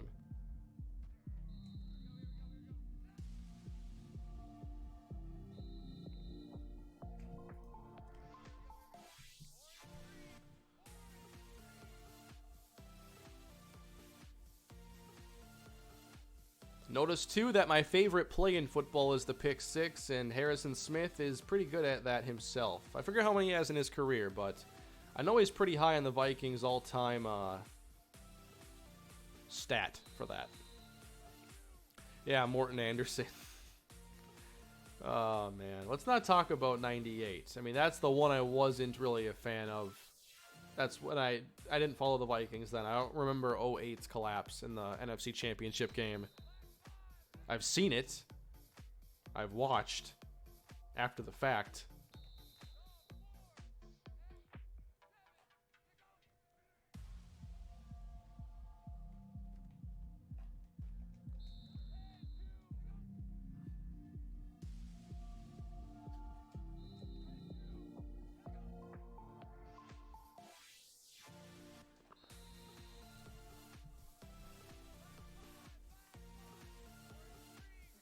My favorite player is Tank Williams. Wow, that's an obscure one. Tank Williams was not a Viking for very long at all.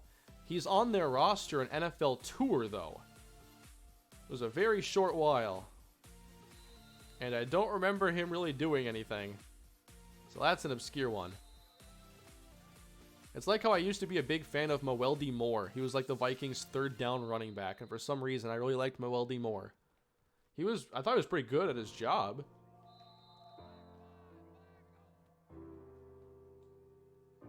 What other Vikings have I liked for no apparent reason? Just for some reason got attached to them.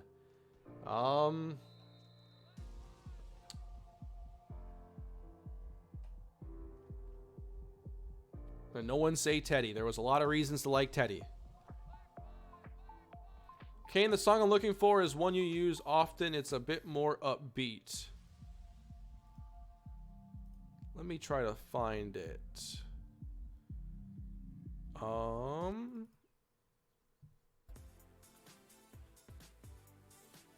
Was this it? This one's upbeat. This one's called Lucky Day, if that's what you're looking for. Lorenzo Booker, yeah, that one. That is obscure. I know a couple of years ago I definitely liked Chase Ford, who was a tight end on the team, and I thought the Falcons should trade for him because they didn't have a tight end. They were just throwing out Levine Toilolo and hoping for the best. I remember when I was a kid, I always liked Kelly Campbell. He was a wide receiver that was just kind of, you know, every team always has like their fourth receiver is just this fast guy who might make like 8 catches a year. Kelly Campbell was that guy for the Vikings. Then they had Bethel Johnson fill that role one year, and I was like so excited because he was an ex-Patriot. So I was still at that stage where I'm like, he played for the Patriots. He's going to be really good. Needless to say, Bethel Johnson did not move the needle in any noticeable direction. Not this song, huh? Emmanuel Arsenault, there you go. CFL standout. Where are the songs we're looking for?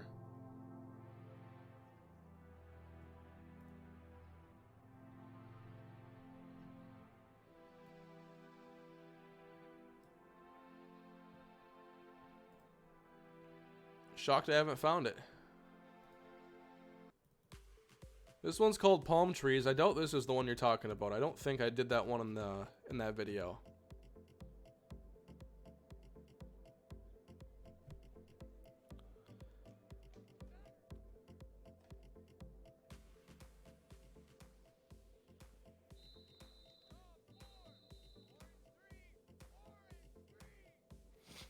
Yeah, I remember Toby Gerhart. I was really confident he'd do well in Jacksonville because when Adrian Peterson got hurt, he was really good. He really was. Let's get Justin Colbert a few reps in here.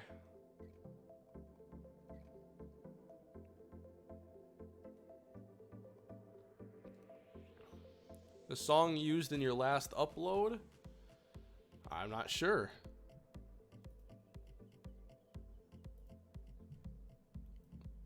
Oh, Jim Kleinsasser. Yeah, Kleinsasser was awesome.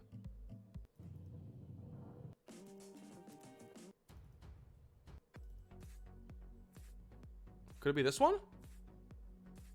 I definitely have not mentioned this one today. This one's called Nimbus, as in the broom that Harry Potter rides around.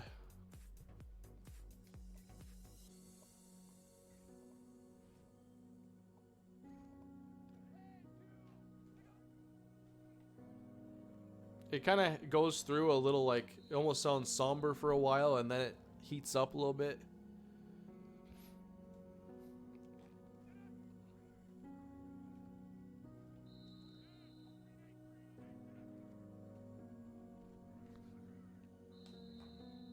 Nah, it's one you use very often. Okay.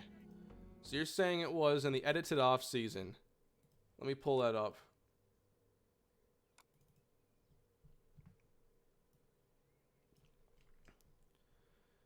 Edited off season. What's up, everybody? Welcome back to the Kalispell Warhawk Football Dynasty. Oh, that one? NCAA 14. We're going to recap. That one's called Sugar.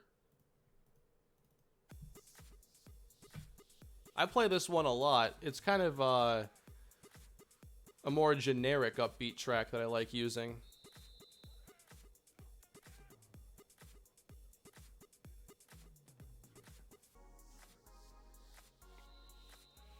It's got to be so weird hearing his own voice. I mean, I've been doing this for years now, so the weird stage is definitely over for me. At first, though, yeah, it's like when I play this back, I want it like super quiet.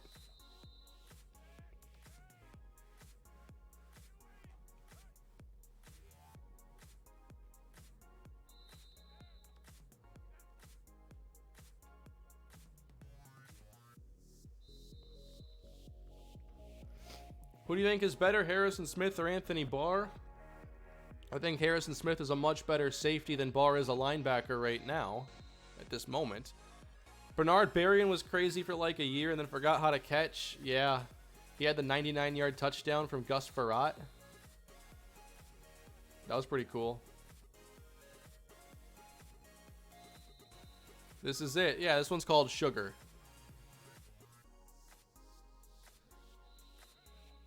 Most of the songs you'll hear me use are from the YouTube audio library.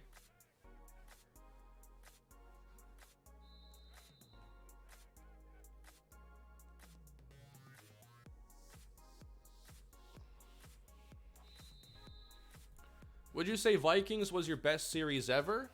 I don't know if it's necessarily my best series ever. It was a special one. I feel like the Minnesota Dynasty was like my peak in a way. Maybe this will become the peak, but it's kind of something you don't know until the era has passed. Any jersey number changes this year? I already did a couple. Jamari Akinjide is no longer 28. He wears 17, and we've seen plenty of him today. And then it was basically assigning numbers to new players on the team. Leo Thorne's going to wear number 4, or number 2. Maurice Doucette's going to wear number 4. Thomas Roberts is wearing number 16, which I like for a tight end, actually. I don't know, maybe I'll make some more changes to like Troy Lee from 42 to something else. Who wins the Green Bay running back battle? I think it'll be Aaron Jones, but he'll be suspended, so Jamal Williams has his chance to take it and run with it, quite literally.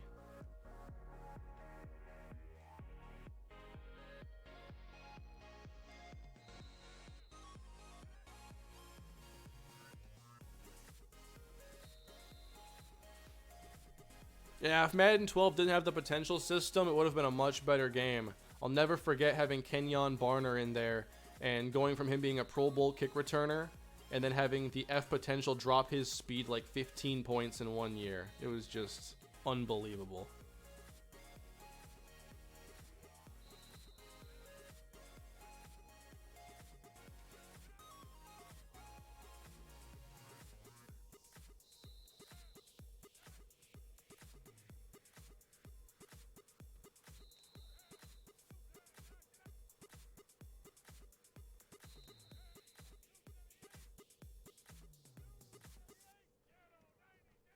These option plays are not quite the same when it's Colbert at quarterback.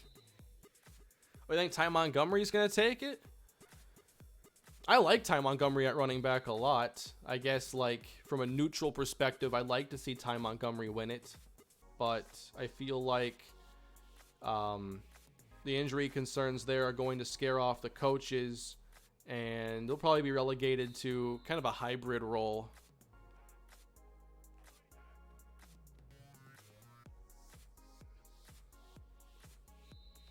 I've never seen Last Chance U. No, I don't keep up with TV shows very well.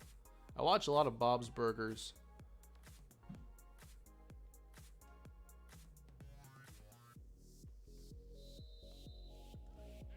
Least favorite Madden, name it. Madden 11.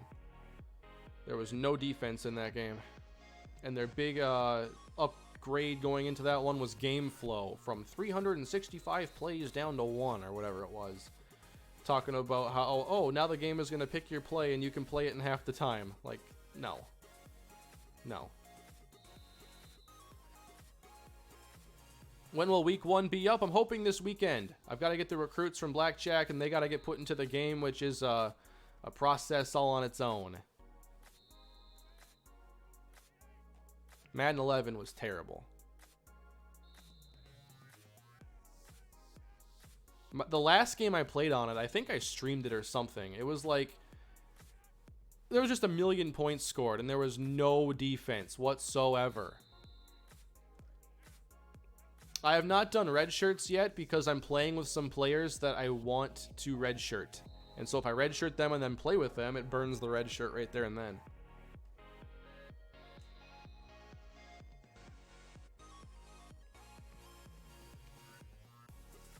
Alrighty, we are approaching the 2-hour mark here on the stream. I want to get Tommy Jordan on offense before I forget. No offense, Kane, but Shazier is better than any Vikings linebacker. Right now, I don't think I'd argue with you. I mean, we all know his injury, and hopefully he can come back at some point if that's what he wishes to do. Yeah, I think that, you know, at their best, Shazier, probably better than Barr and Kendricks, what we've seen so far. But all those players are young, and their careers can still go in a variety of directions.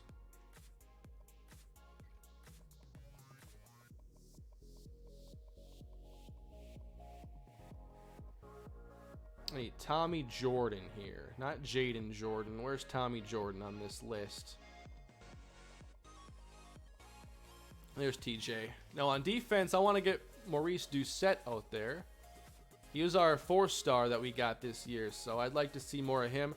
Oh, we got to get Juno Springs on the field. I'm surprised Blackjack wasn't blowing up my phone telling me to get Juno on the field.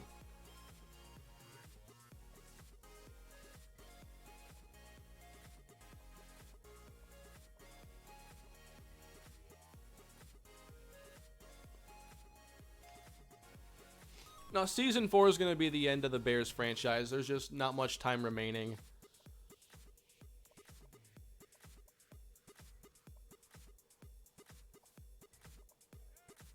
Rashawn Phillips into the game. Oh, let's get Belafonte at running back, too.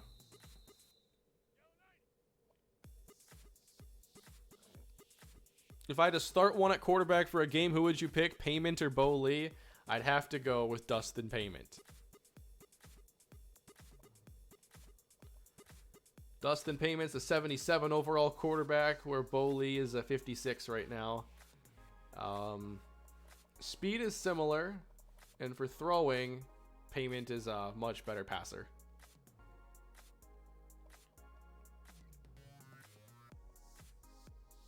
Actually, we haven't played with Austin Jenkins yet. Let's play with AJ.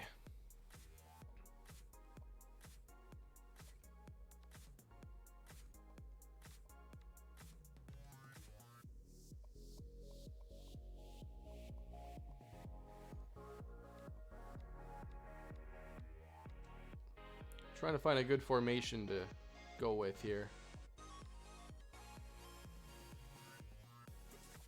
I feel like I've ran this one a ton today. Huge Twins fan, huge Twins series fan. Trade Castro, please. Not sure what I could actually get for him, but yeah, he's not in my plans anymore, so I could consider trading him and then call up Jimenez to be the backup catcher, because I am all in on Garver. Oh, Finley with the catch of the day. Check that out. Would I rather have Cousins or Keenum? I would rather have Kirk Cousins. Jermaine Finley. What a play.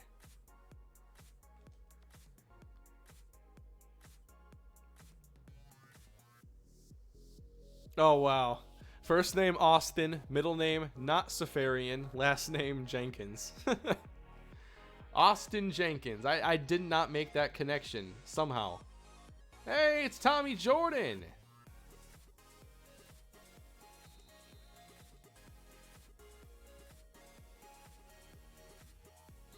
I want to get Tommy Jordan some opportunities out here. Single coverage here on the outside. Tommy Jordan has about 90 speed. Good athlete.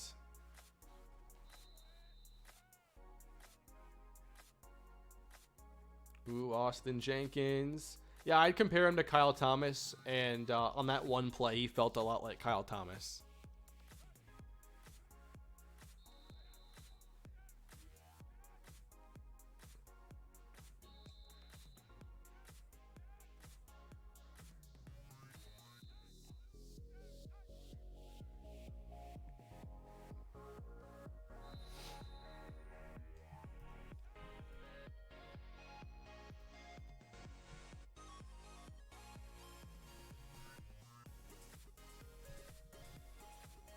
When's the next Parker Patterson Road to the Show episode? Wow.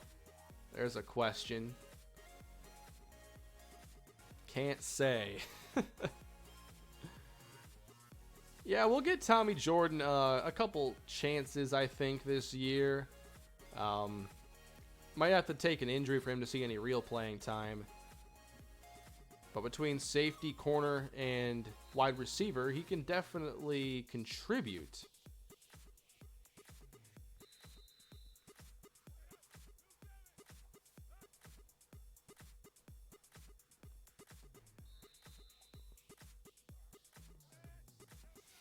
Do I remember create a fan in Madden 06? Briefly, I do remember that. You could create your own fan. Yeah. Wow. See, why was stuff like that taken out of the game? That's what I don't understand.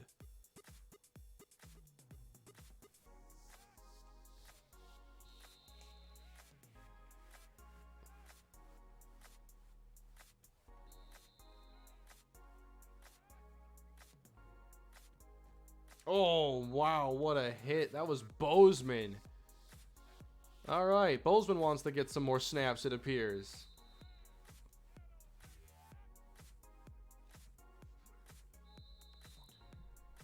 Do you have high hopes for Madden 19? I have higher expectations. As far as high hopes, realistically, I do think higher hopes than Madden 18. It's year 2 within this engine. And hopefully a lot of the, big issues we've wanted with gameplay are ironed out and the game plays better. I haven't really seen much about the CPU quarterback AI yet, so that's one of the main things I'm looking at when I first get a chance to play the game, which will be early next month.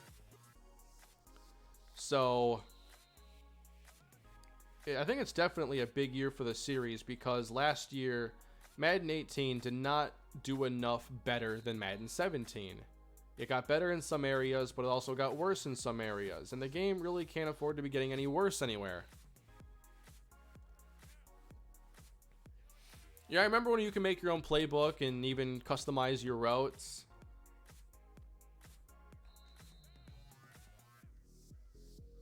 Nice blitz, nice blitz.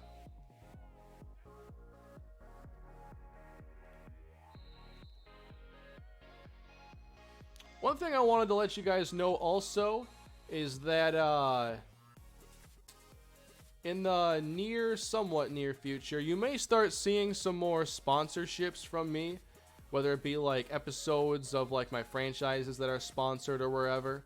So I don't know, just giving you a heads up that I have talked to some companies. Not going to talk about who they are right now, but there are some companies that do want to work with me, so you will likely see some sponsored videos in the future. Not trying to bombard all you guys with advertising, but it is what keeps this ship running here on YouTube, and the internet really is just all funded by advertising anyway and subscription fees.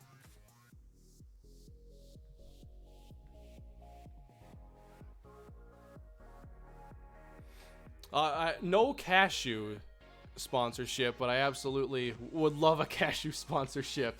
It's not the cheapest nut out there if you didn't realize. That's cool, Kane. We're happy for you. Thank you all for the support. I've always been somewhat hesitant about kind of the whole sponsorship thing, but as long as it's something I believe in, I don't really see much of an issue with it. Advertising is pretty important to keep anything free. So, it's just all about doing it the right way is all.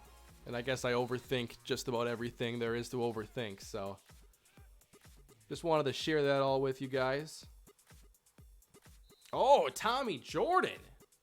That was nice. Green screen sponsorship.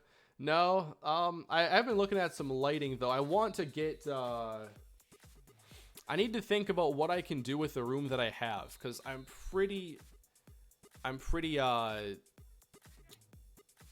don't have much room to put lights.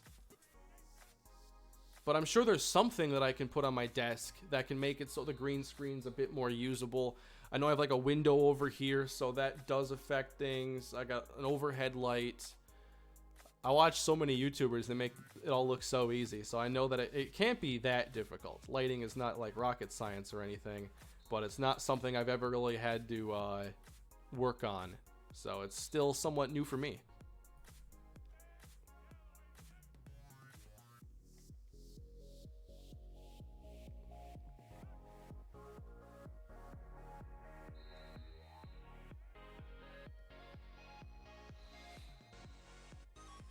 Can you do a setup tour, Kane? I mean, my setup is not exactly... That was awesome. My setup isn't exactly extravagant. There's not a whole lot to show. Like, yeah, I got a desk and, you know, different devices here like any other YouTuber. Honestly, I feel like if you watched my tour setup, you'd be vastly underwhelmed. There's a lot that I need to upgrade. I haven't really talked about this before, but I do want to move somewhere new in the somewhat near future, and that's kind of kept me from upgrading certain things because I don't want a lot of clutter. I don't want a lot to get rid of or a lot to move with when I do decide to move, because when I do move, I want it to be kind of a big move.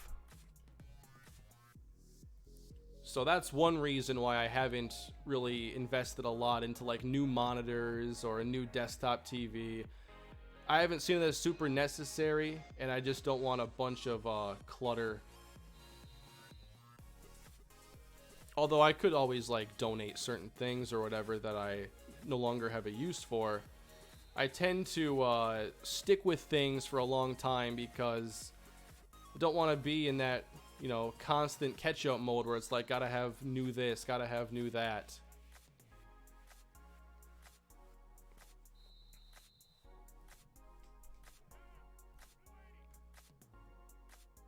Make the halftime show a sponsorship? Yeah, that's something that could happen.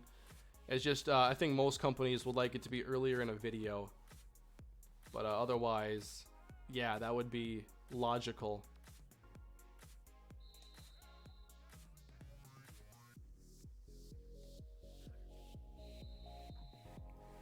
Kane, don't rebuild anyone in the AFC West, then we're good. Just let the Chargers win for once.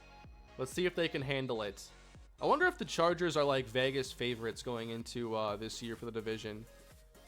Because it'd be hard to say that anybody else should be. You consider that the Chiefs are going to have a brand new quarterback in Pat Mahomes, who has 1 game of experience.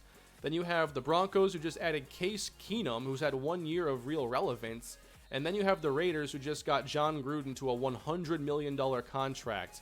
That's 3 pretty important events that are going to change the courses of those franchises, while the Chargers pretty much just stayed the same coach, same quarterback, and just drafted players. You leaving Minnesota? As much as I like to stay in the area, I've always lived in Minnesota and Wisconsin.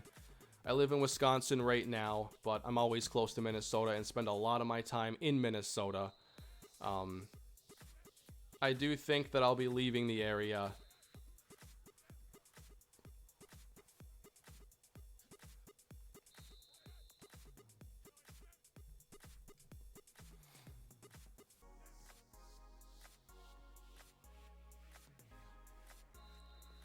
And the biggest reason why I like to find somewhere else to live is because I really just can't take the weather anymore.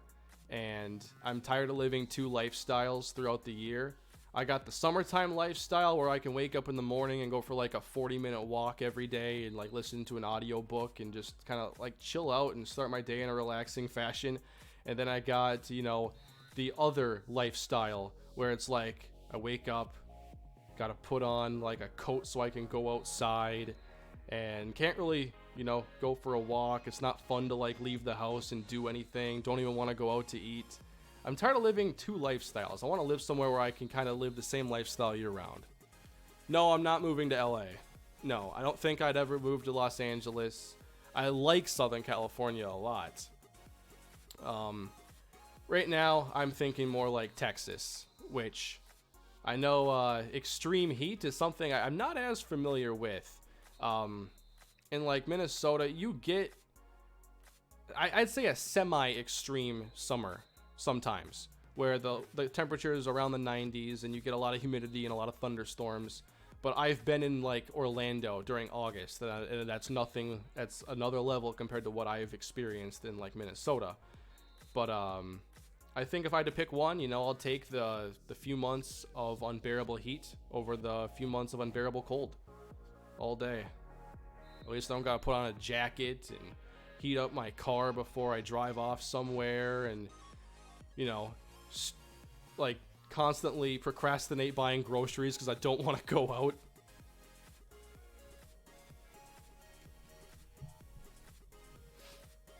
Florida, I've considered Florida. I like Florida a lot. I've been to Orlando, I've been to the Keys, I've been to West Palm Beach.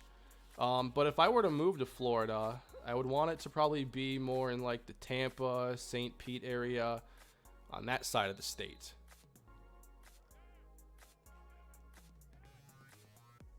Oh, Tommy Jordan's got him downfield. TJ, no! That was nice. Greetings from Germany. What do you think about a Shannon Evans career mode like Matt Pierre's? Possible. A lot of people want to see Michael Tate on that channel. My linebacker was kind of a do-everything player. Evans would certainly be a good option. Well, look at that. 23 covering 23. It's Tommy Jordan covering Tommy Jordan. I didn't realize that.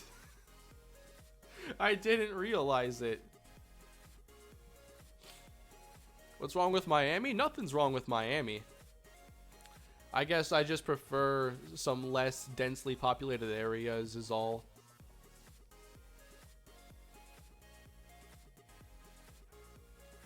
I have been to Fort Myers too. Been to a few different places in Florida.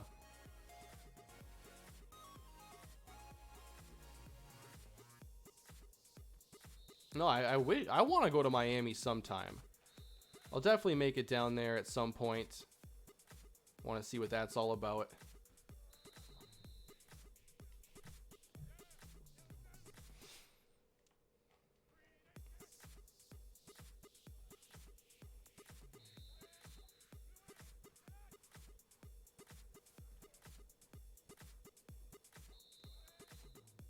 So yeah, just like the last few years, I've known that I probably want to like leave the area and make a bigger move. So I've done very little as far as like acquiring things that I want for a long time, because I know there's going to be a very tedious moving process at some point.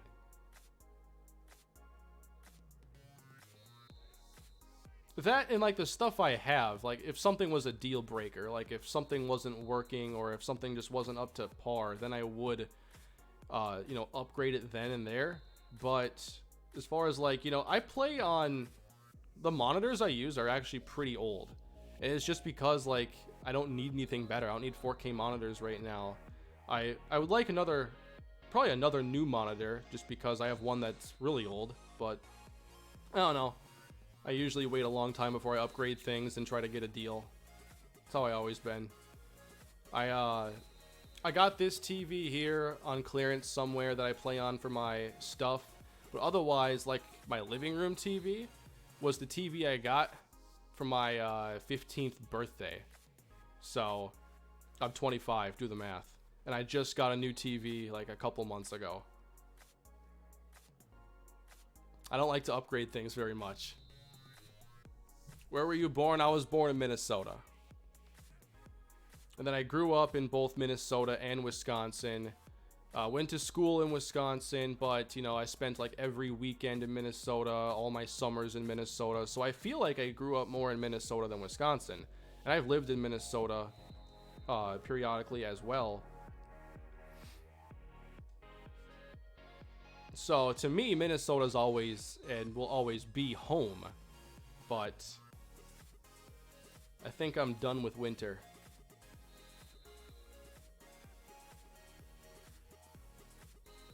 What do you think about AB being on the cover? Oh, love it. That's who I would have guessed would be the cover athlete. I'm shocked that it took us this long to even realize it.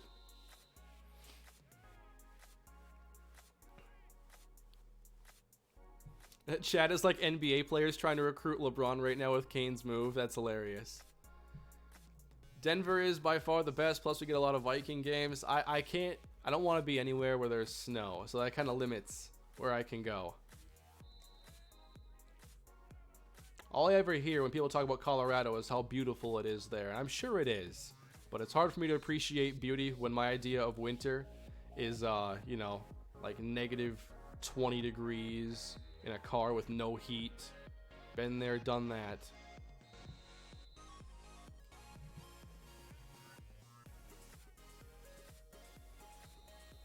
When I was, you know when Blair Walsh shanked that field goal against the Seahawks? Of course you do. That day I had to drive home from the airport in a car with no heat. So that's where that story comes from. And it was like 2 o'clock in the morning. Not my favorite trip home.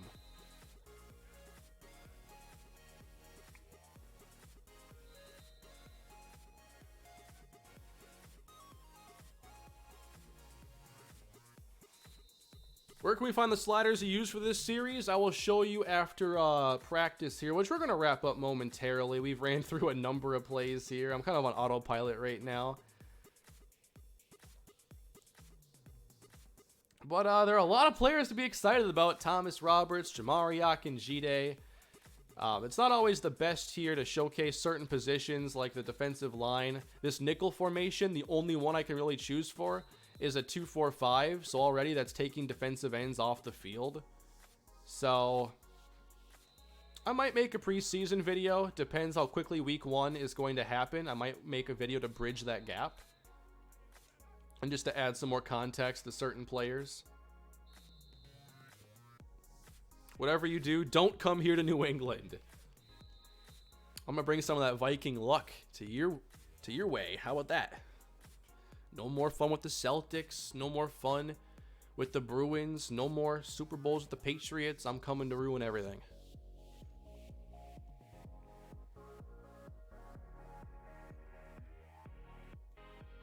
I'm sure you're talking about the weather, and yeah, I know winter out east isn't that much fun either.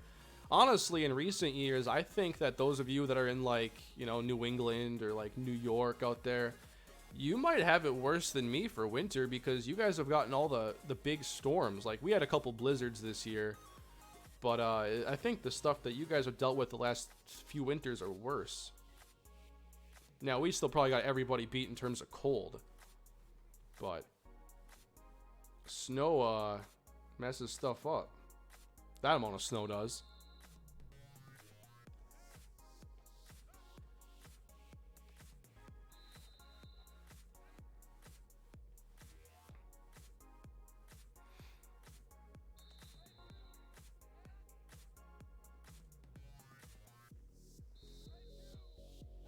When we had the one blizzard in April this year, I was so close to just like, I'm gonna leave for a week and fly to Phoenix.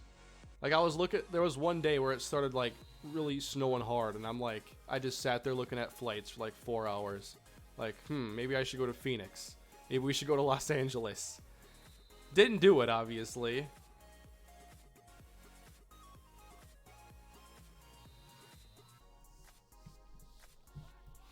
Yo, Kane, come down to Dallas and watch a 99-year-old Dirk. The area in Texas that interests me the most would be more of the Austin area.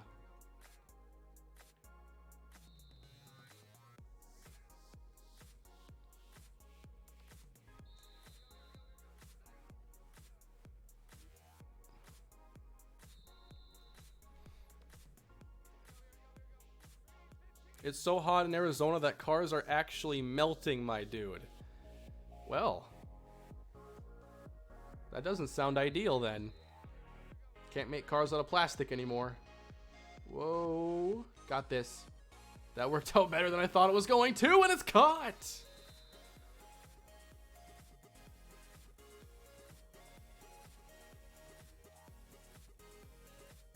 Yeah, check out this pocket awareness right here. This is how it's done. We get back. See, look where the play ends. That's perfect. That's the kind of pocket movement you have to apply to your game. Get ready for Madden 19, everybody, and master that move right there. And then throw it downfield to your tight end. Do not go to Arizona. I would like to just experience what it feels like I know that the humidity isn't really a factor there, but, you know, heat is heat. I was in my garage last night, and I was kind of like, it was like, I don't know, it had to been like 90 something degrees in there, and I'm like, oh, this feels pretty good. There's no humidity in here. I could stay out here a while. But I wonder what my breaking point is with heat. There have been a couple days this year where, no joke, I couldn't stand to be outside, and it was like 75 degrees out. It was so humid. And I'm like, wait a minute. There are places that get like to 95 and up with this kind of humidity. What am I getting myself into?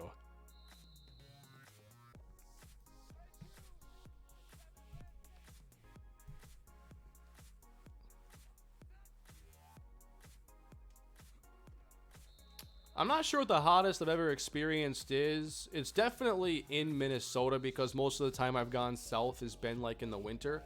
I've been in Orlando in August a few years ago when I got some early Madden stuff. And then I don't know, there have been some summers in like Minnesota where we had days above like 100 or whatever. And so I've experienced that, but I know I'm not exactly prepared. But I can tell stories about the coldest I've felt. I guess humidity to me isn't a deal breaker because I feel like no matter what, I have to deal with some sort of extreme weather.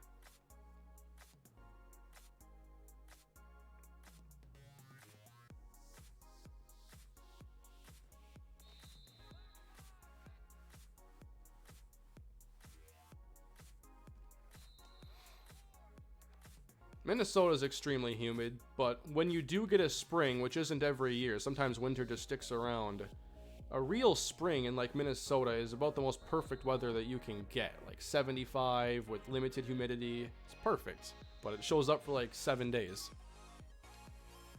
If you want literally any weather imaginable at any given moment, come to PA. I could stay here and get that.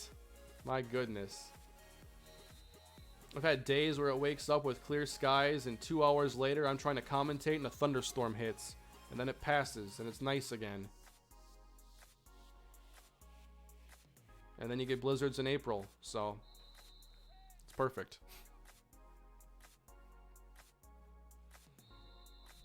Northern California is great. Yeah, I wonder if I like the Northern California climate. I know it's a lot more mild there. I know like from what I've read about the climate in areas like San Francisco, that really wouldn't interest me because it wouldn't get hot enough. Which might, you know, that might be like, what does this guy say? You want it to be hot? Like, yeah, I do want some good heat. I like it getting up to 85, 90, but when it's humid, it's less fun.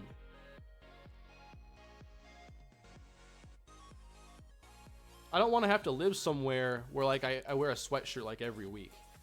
I enjoy the fact that during the summer, I don't have to wear a sweatshirt for like 5 months. Well, it's not even that long usually. But you know what I mean. Atlanta? Yeah, I know it gets pretty hot down there too, in Georgia. Never been to Georgia.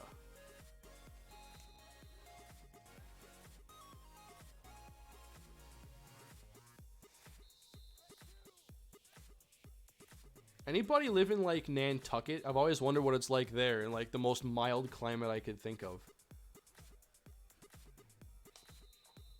Tommy, thank you for the super chat. You can't come to New Orleans, Saints fan. I don't think I'll go to New Orleans. It'd be cool to see it sometime though.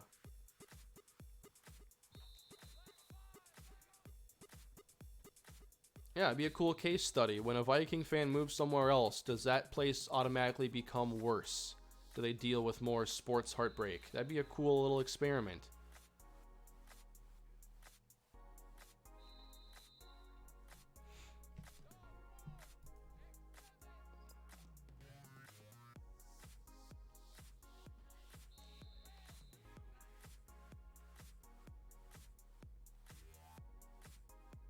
Brandon Warren is fast.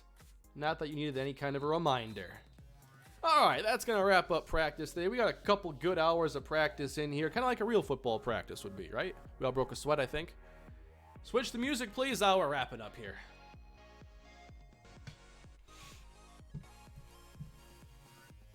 I want to thank all of you for spending some time with me again today. I appreciate your support and your enthusiasm for the Kalispell Warhawk Dynasty. It's been fun talking to you all today and just spending time talking to a great community of subscribers. I do want to show you the sliders before I end the video. Somebody wanted to see that. And the sliders haven't changed much recently, and I don't see them changing in the future. So here's what you got. 50 all the way across the board for penalties, by the way. Heisman difficulty. A lot of this is close to 50. QB accuracy has to be down because it's so overpowered in this game. I have coverage at 45, run blocking at 40. If you want to tweak any of these, I don't think that's a bad idea to even drop run blocking by 5 or drop rush defense. It's up to you, though, and what works for you. Everybody's going to be a little bit different. CBU accuracy is going to be 10 as well. Their catching is 45, so they actually drop in traffic every now and then. Increase the running back ability because you want them to be smarter in how they run and to get the most out of their carries when they have room. And pass coverage I have here because there are a lot of routes that the CPU just struggles to cover regardless. So I feel that 55 pass cover has been fun. Ever think about vlogging? Not really my kind of thing, honestly. I like sticking to the gaming stuff.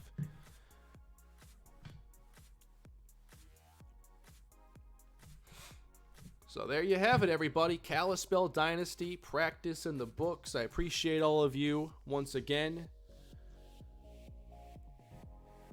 We've had 676 total hours of watch time in this stream. The average view has been over 10 minutes. Thank you all for spending part of your day with me, and I hope you enjoy the rest of your day.